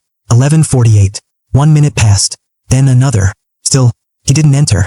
Across the city, inside Tianlong Technologies headquarters, Lin Tianhao was calmly watching a live drone feed. One of his assistants smiled. President Lin. He's here. Lin Tianhao nodded. But he hasn't gone inside. The assistant laughed. He's probably scared. Lin Tianhao slowly shook his head. No, he isn't afraid. He's thinking. His eyes remained fixed on the monitor. That makes him dangerous. Outside warehouse B17, Gu Fan slowly walked toward the entrance. Just before reaching the door, he crouched down. His fingers brushed across the dusty concrete floor. Then, he smiled. As expected, he stood up and looked around. Everywhere inside the warehouse, dust covered the ground, except one narrow path leading toward the center. Fresh footprints. Too fresh. Almost as if someone wanted him to notice them. Gu Fan didn't follow them. Instead, he walked in the opposite direction. His eyes scanned the ceiling. Then, he found it. A tiny red light, barely visible. A hidden surveillance camera. He looked directly into the lens, then smiled. Nice try. Miles away, Lin Tianhao's smile slowly disappeared. He found it. The assistant frowned. Should we activate the team? Lin Tianhao calmly raised his hand. No. Wait. Inside the warehouse, Gu Fan reached into his pocket. Instead of taking out a weapon, he took out his phone. Then, he placed it on the dusty floor. The phone screen lit up. A 30-second countdown appeared. 0:30. Gu Fan turned around and calmly walked back toward the exit. He never looked back. The hidden observers inside the warehouse exchanged confused looks. What is he doing? Why is he leaving? The countdown continued. 20 seconds. 15. 10. 5. 4. 3. 2. 1. Suddenly, every hidden surveillance camera inside the warehouse went completely black. The observers' monitors filled with static. Their communication headsets erupted with interference. What happened? We lost every camera. The signal's gone. One technician shouted. Our entire surveillance network just crashed. At that exact moment, Gu Fan was already driving away. A faint smile appeared on his face. They wanted me to believe I was walking into their trap. So, I turned their eyes off first. Across the city, Lin Tianhao quietly stood up from his chair. For the first time, his calm expression changed. Not to anger, to excitement. He slowly laughed. Interesting. Very interesting. Then another screen inside his office suddenly lit up. An employee hurried inside. President Lin, we just lost contact with Team 3. Lin Tianhao frowned. Where? The employee swallowed. Not at warehouse B-17. At the real warehouse. For the first time that night, Lin Tianhao's smile completely disappeared. He slowly turned toward the dark window overlooking the city, then whispered, Gu Fan, which one of us is hunting the other? At the same time, nearly 15 kilometers away, a black delivery truck slowly entered an abandoned industrial complex. No company logo, no license plate, just another forgotten vehicle driving through the night. Inside the truck, Li Su was still tied to a chair. His eyes were covered. His breathing had become weak. One of the kidnappers glanced toward the driver. Boss, warehouse B-17 reported no movement. Another man laughed. That rich kid really walked into the trap. None of them noticed. A tiny tracking device was blinking beneath the truck. Meanwhile, inside his moving car, Gu Fan looked at the navigation screen. A small red dot was traveling across the city. He smiled faintly. They took the bait. Earlier, before leaving the Gu group, Gu Fan had already guessed one thing.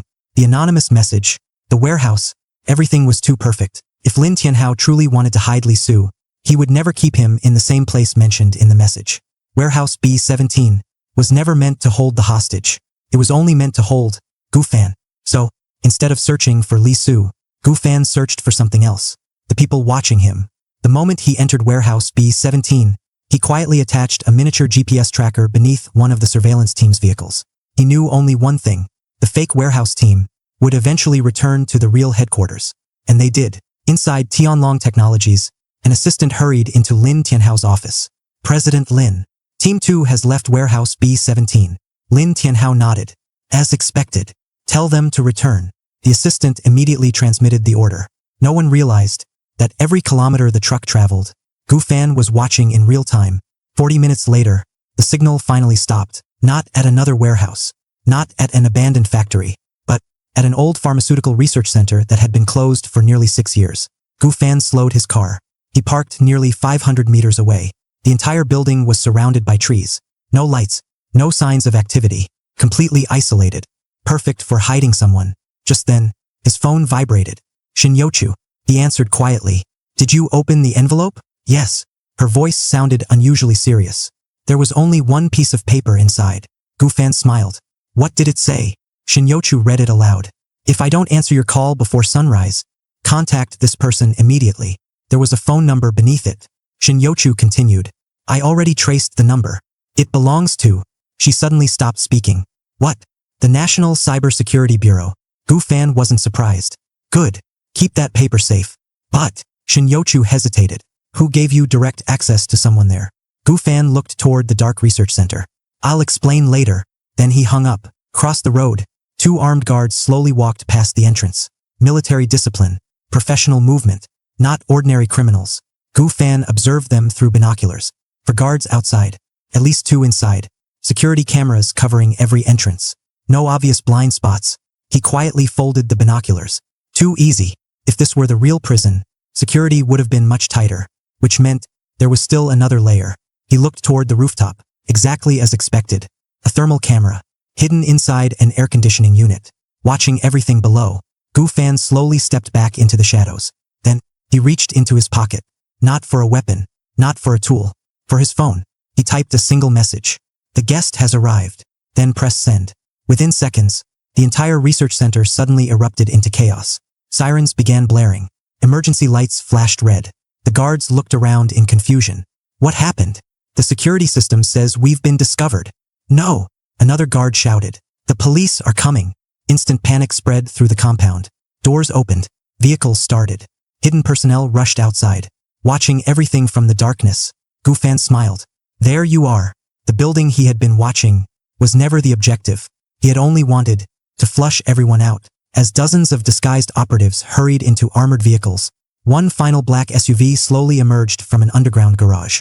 Unlike the others, it had bulletproof windows, 2 escort vehicles, and a heavily armed security team. Gu Fan's smile disappeared. There. That's where Li Su is. He quietly started his engine. Completely unaware, another sniper hidden on a nearby rooftop had already placed Gu Fan in the center of his scope. A finger slowly tightened around the trigger, and somewhere inside the SUV, Li Su suddenly opened his eyes as the vehicle began driving toward an unknown destination. The sniper's finger slowly tightened around the trigger. His breathing became steady. The crosshair rested perfectly on Gu Fan's chest. One shot. That was all it would take. Then, a calm voice came through his earpiece. Stand down. The sniper frowned. But he's following the convoy. I said stand down. It was Lin Tianhao. The sniper reluctantly lowered the rifle. Understood. Inside Tianlong Technologies, Lin Tianhao watched the live drone footage with complete focus. One of his executives looked confused. President Lin, we had a perfect opportunity. Why didn't we eliminate him? Lin Tianhao didn't answer immediately. Instead, he replayed the footage from the last 10 minutes. Gu Fan arriving, observing the guards, sending one mysterious message, creating panic, forcing the convoy to move, then identifying the correct vehicle. Lin Tianhao slowly smiled. If I kill him tonight, I'll never know how much he really knows. The executive remained silent. Lin Tianhao continued. Besides, if Gu Fan dies now, the Gu group will hide behind Chairman Gu. I don't want that. He stood up and walked toward the window. I want Gu Fan himself. I want him to lose. Publicly. I want him to watch everything he built collapse piece by piece. Meanwhile, the convoy sped through the empty highway. 3 vehicles. The armored SUV in the middle. 2 escort vehicles. Exactly 50 meters behind them, Gu Fan followed with his headlights turned off. His eyes never left the convoy. They're changing routes. The GPS map showed something unusual. Instead of heading toward the city, the convoy was moving into the mountains. Why? Just then, the lead escort vehicle suddenly accelerated. The rear escort slowed down. The armored SUV disappeared between them. Gu Fan immediately realized what was happening. They're switching formations. Seconds later, the rear escort suddenly made a sharp turn onto another road. The armored SUV continued straight. Any normal person would instinctively chase the vehicle in front. But Gu Fan smiled. They're testing me. Without hesitation, he ignored the escort vehicles completely. His car remained locked onto the center SUV. Miles away, inside the armored vehicle, a security guard looked at the monitor. He didn't fall for it. Another guard frowned. How? The driver quietly spoke. Because he's smarter than the last group. 30 minutes later, the convoy finally arrived at an enormous abandoned mining facility. Massive steel gates slowly opened. The armored SUV disappeared inside. The gates immediately closed. Gu Fan stopped nearly a kilometer away. He stepped out of the car. The entire valley was silent. Only one building remained operational. The old processing plant.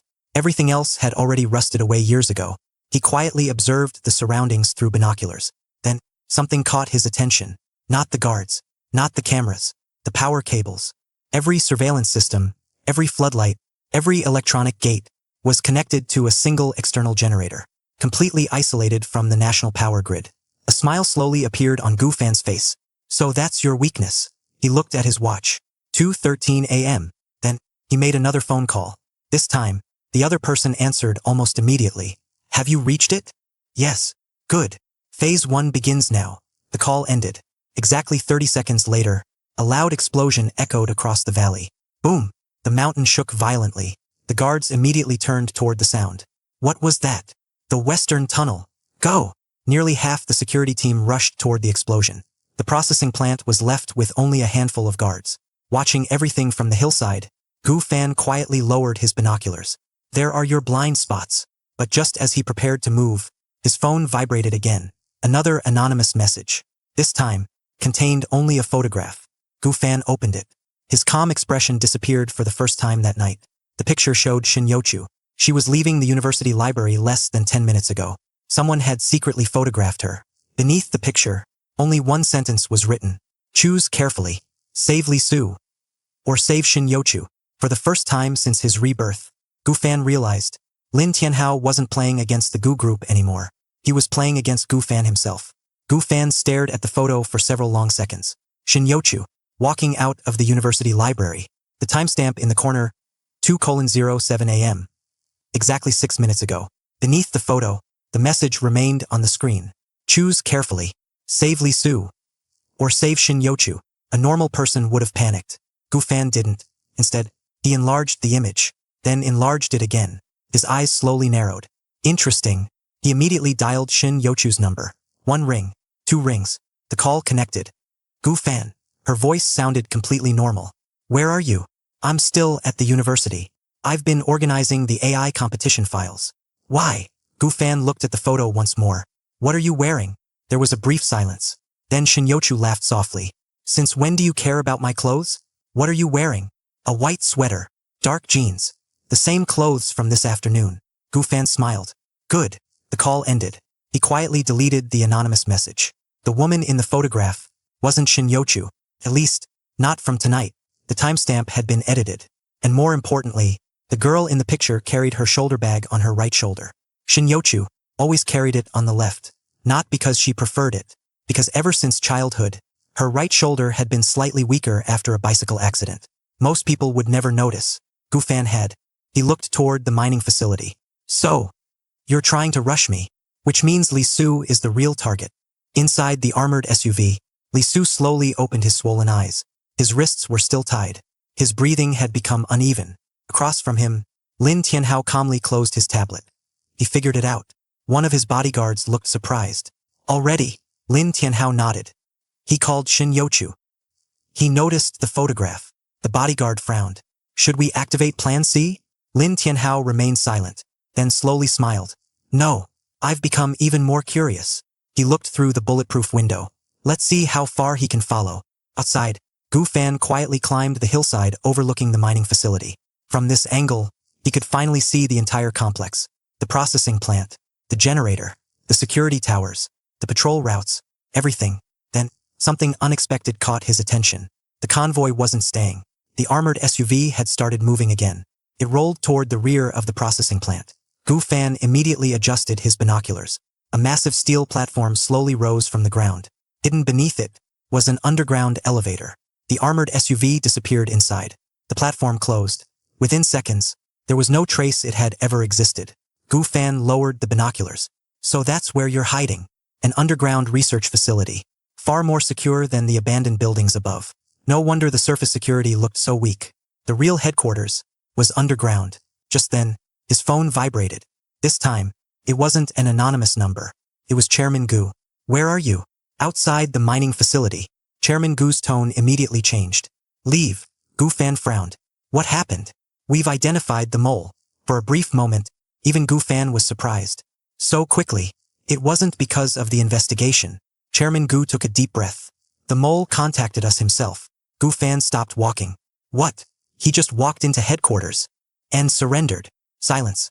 That made absolutely no sense. No professional spy would surrender voluntarily. Unless Gu Fan's pupils suddenly contracted. No. Chairman Gu continued. He claims. Everything was ordered by Lin Tianhao. And he says he has evidence. Gu Fan immediately turned back toward the mountain road. Don't let anyone question him. What? Lock him in a room. Don't trust anyone. Not even security. Chairman Gu sounded confused. Why? Gu Fan's voice became unusually cold. Because if he really has evidence, he'll be dead before sunrise. At that exact moment, back at Gu Group headquarters, a middle-aged man sat quietly inside the interrogation room. His hands rested calmly on the table. He looked unusually relaxed. Outside the one-way glass, executives gathered one after another. Is that him? The mole? He confessed. The man slowly looked toward the surveillance camera. Then, he smiled. A smile that sent chills down everyone's spine. Because it wasn't the smile of someone who had been caught. It was the smile of someone whose plan had just begun. The smile on the man's face lingered for only a second. Then, he slowly lowered his head. Chairman Gu entered the interrogation room with 2 senior executives. The man calmly looked up. "So, you finally caught me." Chairman Gu's eyes remained cold. "Who are you working for?" The man smiled. "You already know. Lin Tianhao. I've worked for him for almost 6 years." The room became silent. 6 years. That meant Tianlong Technologies had planted a spy inside the Gu group long before anyone noticed. Chairman Gu continued. "Where is Engineer Li Su?" The man's smile faded. "I don't know.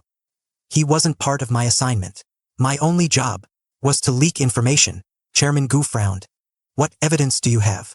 The man slowly reached into his pocket. The security guards immediately stepped forward. "Don't move."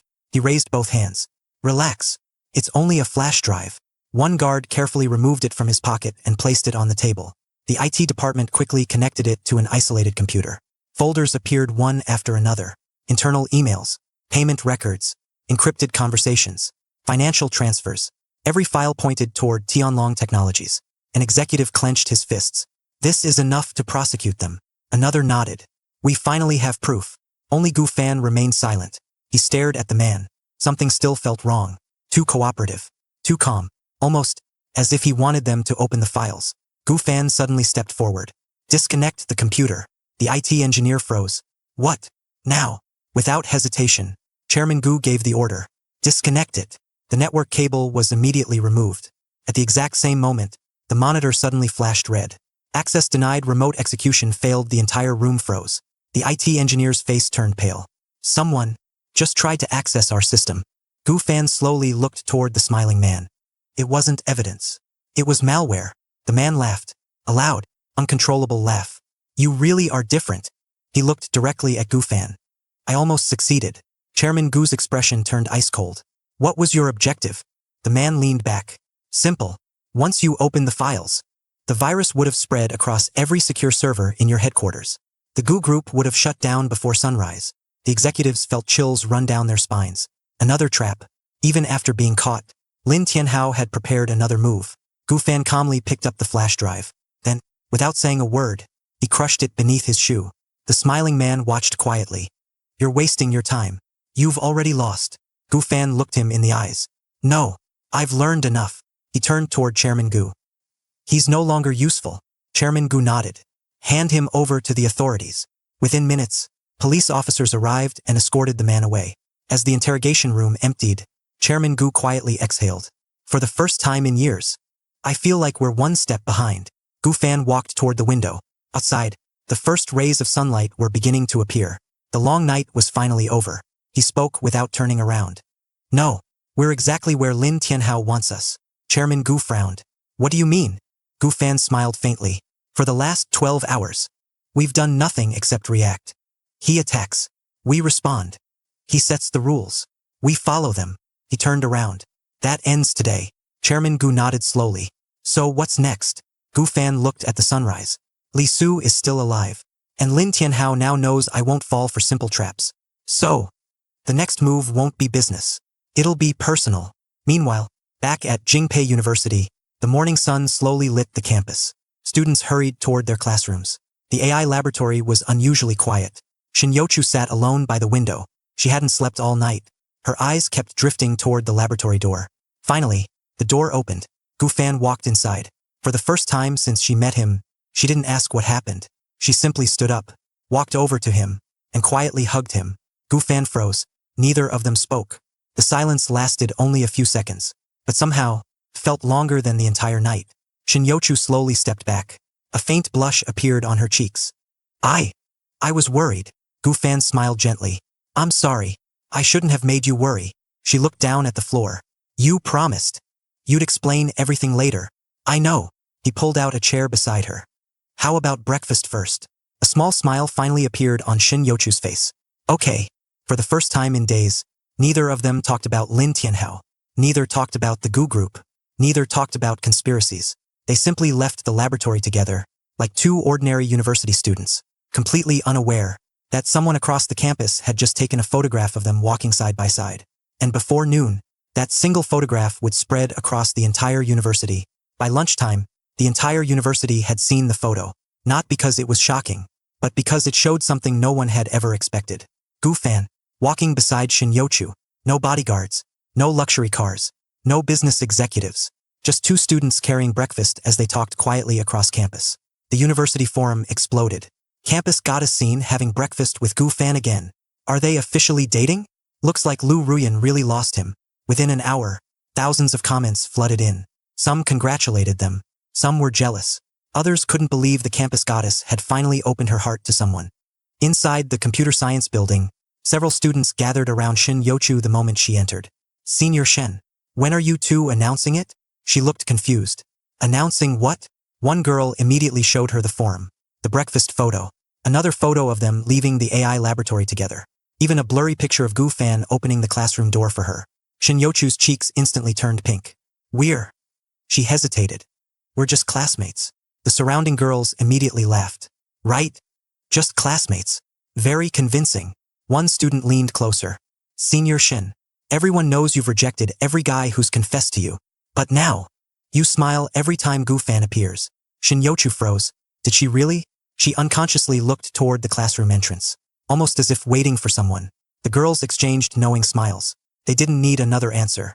A few minutes later, Gu Fan finally entered the classroom. The room instantly became quiet.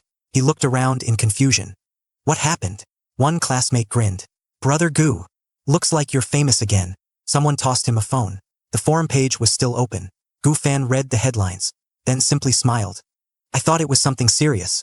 The relaxed reaction surprised everyone. One student couldn't help asking, so, are the rumors true? The entire classroom waited for his answer. Even Shin Yochu quietly lowered her head. Gu Fan looked at her. She was pretending to organize her notebook, but the tips of her ears had already turned red. He smiled. I'll answer that. After asking her permission, the classroom instantly erupted. Several boys clutched their chests dramatically. Brother Gu is too smooth. I would have confessed already. Even the professor standing outside the classroom couldn't hide a smile. Meanwhile, Shin Yochu slowly looked up. Their eyes met. Neither of them spoke. But for the first time, neither of them looked away. After class, the two of them walked toward the campus lake. The autumn breeze gently moved the leaves across the path.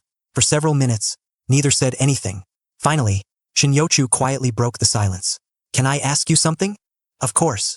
She looked at the calm surface of the lake. When did you? She paused. When did you stop liking Lu Ruyan? Gu Fan didn't answer immediately. Instead, he picked up a small stone and gently skipped it across the water. It wasn't one moment. It happened little by little. Sometimes, the person who changes isn't the one you stop loving. It's yourself. Shin Yochu looked at him quietly. She could feel. Those words came from experience, not imagination. She smiled softly. I think. I like the current you much more. The words escaped before she could stop them. Her face instantly turned bright red. I didn't mean. Gu Fan couldn't help laughing. You didn't. She covered her face with both hands. I want to go back. He smiled warmly. No. I like this conversation. She peeked at him through her fingers. You'll tease me forever about this, won't you? Probably. She gently punched his arm. You're annoying. Only with you. For a brief moment, everything else disappeared. No business wars. No conspiracies. No Lin Tianhao. Just two university students enjoying a peaceful afternoon. Neither of them noticed. A man sitting inside a black sedan across the lake. He slowly lowered a professional camera, then made a phone call. The photos are ready. A calm voice answered from the other end. Good. Send them to every major business newspaper. The photographer frowned. Business newspapers? Not entertainment? The voice chuckled. Exactly. If people believe Gu Fan has a weakness, they'll eventually use it. The call ended. The photographer quietly looked toward Gu Fan and Shin Yochu one last time, then drove away. Far across the city, Lin Tianhao stood inside his office, looking out over the skyline. On his desk lay the freshly printed photographs. He smiled faintly. So, even geniuses fall in love. He gently placed one photo into a folder labeled Gu Fan Psychological Profile. Later that evening, the campus had finally become quiet. Most students had already returned to their dormitories. Only a few lights remained on inside the library. Meanwhile, Lu Ruyan sat alone on a bench outside the girls' dormitory. Her phone rested in her hands. The screen was still showing the photo of Gu Fan and Shin Yochu by the lake. She had looked at it countless times. Every time, the same feeling returned. Regret. Not because Gu Fan had become rich. Not because he was the heir of the Gu group. But because He smiled differently now. Back when he was with her, his smiles always carried nervousness. He was constantly trying to please her. Now, his smile looked effortless, genuine, as if he had finally found peace. Lu Ruyan quietly locked her phone. For the first time, she wondered whether she had ever truly known Gu Fan. Just then, a luxury black sedan slowly stopped near the campus entrance. She didn't pay much attention, until a well-dressed middle-aged man stepped out. He looked around briefly before walking directly toward her. "Miss Lu Ruyan?" She looked up cautiously. "Yes." The man smiled politely. "My employer would like to meet you." She frowned. "I'm sorry, but I don't think we know each other." The man handed her a business card. Contained only one name, Tianlong Technologies. Lu Ruyan had never heard of it. "What does your company want with me?" The man smiled. "My employer believes we may be able to help each other." "I'm not interested." She stood up to leave. Then the man calmly spoke one sentence. "It's about Gu Fan." Her footsteps immediately stopped. Several seconds passed. Finally, she turned around. "What about him?" The man opened the rear passenger door of the sedan. "My employer can answer that." 20 minutes later, the luxury car arrived at the top floor of an elegant office building. Everything inside looked expensive, minimalistic, quiet. The receptionist respectfully led Lu Ruyan into a spacious office. Floor-to-ceiling windows overlooked the entire city. A man stood with his back facing her. He slowly turned around. "Miss Lu, I'm Lin Tianhao." Lu Ruyan nodded politely. "You wanted to see me?" Lin Tianhao gestured toward the chair opposite him. "Please." She hesitated for a moment before sitting down. Neither of them spoke immediately. Lin Tianhao calmly poured 2 cups of tea, then placed one in front of her. "I've heard a lot about you." Lu Ruyan lowered her eyes. "Most of it probably isn't very flattering." Lin Tianhao smiled faintly. "I don't judge people by rumors. I judge them by opportunities." She looked confused. "I don't understand." Lin Tianhao walked toward the window. "You still care about Gu Fan?" It wasn't a question. It was a statement. Lu Ruyan instinctively denied it. "No." Lin Tianhao didn't even turn around. "If that were true, you wouldn't have looked at his photograph 23 times today." Her eyes instantly widened. "How?" Lin Tianhao finally looked at her. "The internet records more than people realize." A brief silence filled the room. Then he continued. "I'll ask you one simple question. If you had one chance to make Gu Fan trust you again, would you take it?" Lu Ruyan didn't answer. Her silence was answer enough. Lin Tianhao smiled. "Excellent." He walked back to his desk and placed a thin folder in front of her. She slowly opened it. Inside were photographs. Gu Fan, Shin Yochu, the Gu Group, newspaper articles, business reports, and finally, one page containing only a single sentence. "Every genius has one weakness." Lu Ruyan looked up. "What does this have to do with me?" Lin Tianhao sat back comfortably. "I don't need you to spy. I don't need you to steal. I don't even need you to lie." She frowned. "Then why am I here?" Lin Tianhao's smile became almost imperceptible. "Because sometimes, the most useful chess piece doesn't even know she's being used." Lu Ruyan's heartbeat quickened. "I won't help you hurt Gu Fan." Lin Tianhao chuckled softly. "Hurt him?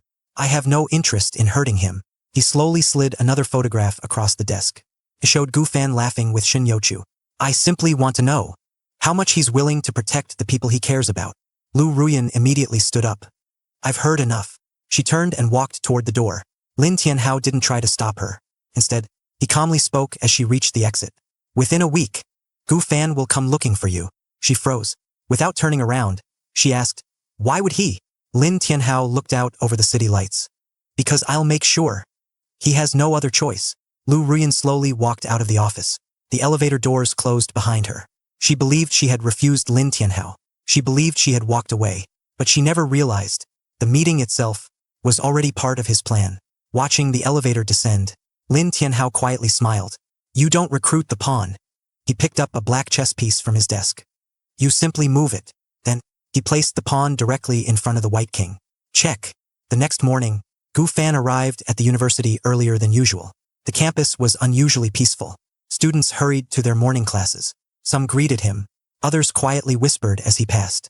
Ever since the AI competition, Gu Fan had become one of the most recognizable students on campus. But today, something felt different. As he entered the computer science building, Professor Zhang walked directly toward him. "Gu Fan, I've been looking for you." Gu Fan smiled politely. "Good morning, Professor." Professor Zhang nodded. "The dean wants to meet you." Gu Fan raised an eyebrow. "The dean?" "Yes. There are several representatives from technology companies visiting the university today. They specifically requested to meet the winner of the AI innovation competition. Gu Fan wasn't surprised. News of the competition had spread far beyond the university. Still, he found the timing interesting. An hour later, inside the university conference hall, executives from several AI companies sat around a large table. Some wanted partnerships. Others wanted recruitment opportunities. One by one, they introduced themselves. Everything appeared completely normal, until the final guest entered. The room suddenly became quiet. A man in an expensive gray suit slowly walked inside. Professor Zhang smiled politely. "Allow me to introduce Mr. Chun. He represents Tianlong Technologies." Gu Fan's eyes narrowed slightly. So, Lin Tianhao had already extended his reach into the university. Mr. Chun smiled warmly. "I've heard many impressive things about you, Mr. Gu. I hope we can become friends." Gu Fan simply nodded. "We'll see." The meeting continued. For nearly an hour, everything remained professional. No threats, no hidden meanings, no tricks. It almost felt too normal. As the meeting ended, Mr. Chun suddenly stopped beside Gu Fan. He handed him a small envelope, a gift from President Lin. Without waiting for a response, he quietly left. Professor Zhang looked confused. "You know him?" Gu Fan calmly placed the envelope into his pocket. Unfortunately, later that afternoon, Gu Fan finally opened the envelope. Inside, there was only a single photograph. It showed Lu Ruyan leaving Lin Tianhao's office the previous night. Nothing else. No message. No explanation. Only the photograph. Gu Fan stared at it quietly. Then, he laughed. Shin Yochu looked up from her laptop. "What happened?" Instead of answering, he handed her the photograph. She studied it for a few moments. Her expression slowly changed. "Does this mean Lu Ruyan is working with Lin Tianhao?" Gu Fan shook his head. "No. Then why send this?" He leaned back in his chair. "Because that's exactly what Lin Tianhao wants me to think." Shin Yochu blinked. "So, she's innocent?" Gu Fan looked out the laboratory window. "Innocent? I don't know. But one thing is certain. If Lin Tianhao wanted to recruit her, he would have kept the meeting secret. Instead, he made sure I'd see this." Shin Yochu slowly understood. "He wants you to distrust her." Gu Fan nodded. "And once I do, I'll make decisions based on emotion instead of logic." He folded the photograph and slipped it back into the envelope. Lu Ruyan isn't his spy. She's bait. At that exact moment, across campus, Lu Ruyan sat alone in the library. She hadn't told anyone about meeting Lin Tianhao. Not her roommates. Not her parents. No one. She wanted to forget it ever happened. Then, a student suddenly sat across from her. "Excuse me. You dropped this." He placed a folded piece of paper on the table before walking away. Confused, Lu Ruyan opened it. Only one sentence was written. "If you care about Gu Fan, don't tell him we met." Her heartbeat instantly accelerated. She looked around the library. The student who handed her the note had completely disappeared. Meanwhile, several hundred meters away, Lin Tianhao watched the university through binoculars from the rooftop of a nearby hotel. His assistant stood silently beside him. "President Lin, everything is proceeding exactly as planned." Lin Tianhao lowered the binoculars. "No, not yet." He looked toward the university library. Today's objective wasn't Gu Fan. It was her. The assistant looked confused. "Lu Ruyan." Lin Tianhao smiled faintly. "Fear, guilt, regret. Those emotions make people wonderfully predictable." He placed the binoculars back into their case. "And predictable people always lead you to unpredictable ones." Far below, Lu Ruyan was already gathering her books. She had made a decision. She couldn't keep this secret anymore. No matter what happened, she was going to tell Gu Fan everything about her meeting with Lin Tianhao. Completely unaware, someone was already following her through the crowded campus. Lu Ruyan walked quickly across the campus. The folded note was still tightly clenched in her hand. Her thoughts were a complete mess. She didn't know why Lin Tianhao wanted her to keep their meeting a secret. But one thing had become clear. Whatever he was planning, Gu Fan was the real target. "I have to tell him," she whispered to herself. Even if Gu Fan hated her, even if he refused to listen, she had to warn him. At the same time, inside the AI laboratory, Shin Yochu quietly looked at Gu Fan. "Do you think she'll really come to you?" Gu Fan closed the folder in front of him. "If I were Lin Tianhao, I'd make sure she did." Shin Yochu frowned. "You already know." Gu Fan smiled. "Lin Tianhao doesn't waste pieces. If he involved Lu Ruyan, she's already become part of his plan. But that doesn't mean she's working for him. So, what happens next?" Gu Fan slowly stood up. "We wait." Half an hour later, Lu Ruyan finally arrived outside the AI laboratory. She stopped at the entrance. Her heartbeat became faster. She could hear voices inside. Gu Fan, Shin Yochu. They were discussing tomorrow's presentation. For a brief moment, she hesitated. Would Gu Fan even believe her? After everything she had done, why would he? She slowly raised her hand, then knocked. Knock, knock. The room became quiet. Shin Yochu opened the door. She looked slightly surprised. Lu Ruyan. Gu Fan turned around. Their eyes met. Neither of them spoke. Several seconds passed. Finally, Lu Ruyan lowered her head. I need to tell you something. Gu Fan calmly replied. Come in. She stepped inside. The laboratory door quietly closed behind her. She took a deep breath. Yesterday, I met someone. His name is... Before she could finish, every light inside the laboratory suddenly went out. The entire room was swallowed by darkness. Students outside immediately shouted in confusion. What happened? Power outage? Emergency lights flickered once, then died. Only the blue glow from the computer monitors remained. At the exact same moment, every monitor inside the laboratory turned on by itself. One after another. No keyboard, no mouse, no one touched them. A black screen appeared. Then, white letters slowly typed themselves across every monitor. Good evening, Gu Fan. Shin Yochu instinctively stepped closer to him. Lu Ruyan's face turned pale. The typing continued. Thank you for gathering everyone I wanted in one place. Gu Fan's expression immediately became serious. This wasn't a coincidence.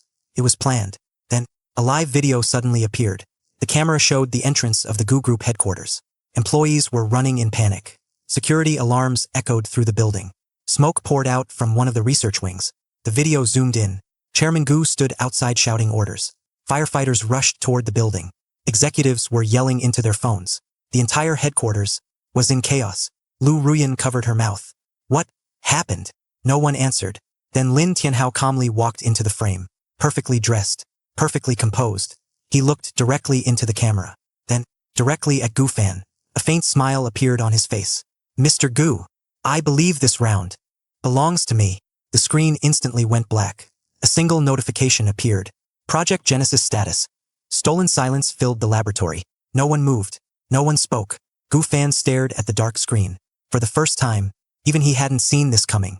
And hundreds of kilometers away, a private jet slowly lifted off into the night sky. Inside, Lin Tianhao sat beside a silver briefcase. He gently rested his hand on it, then smiled. Game on.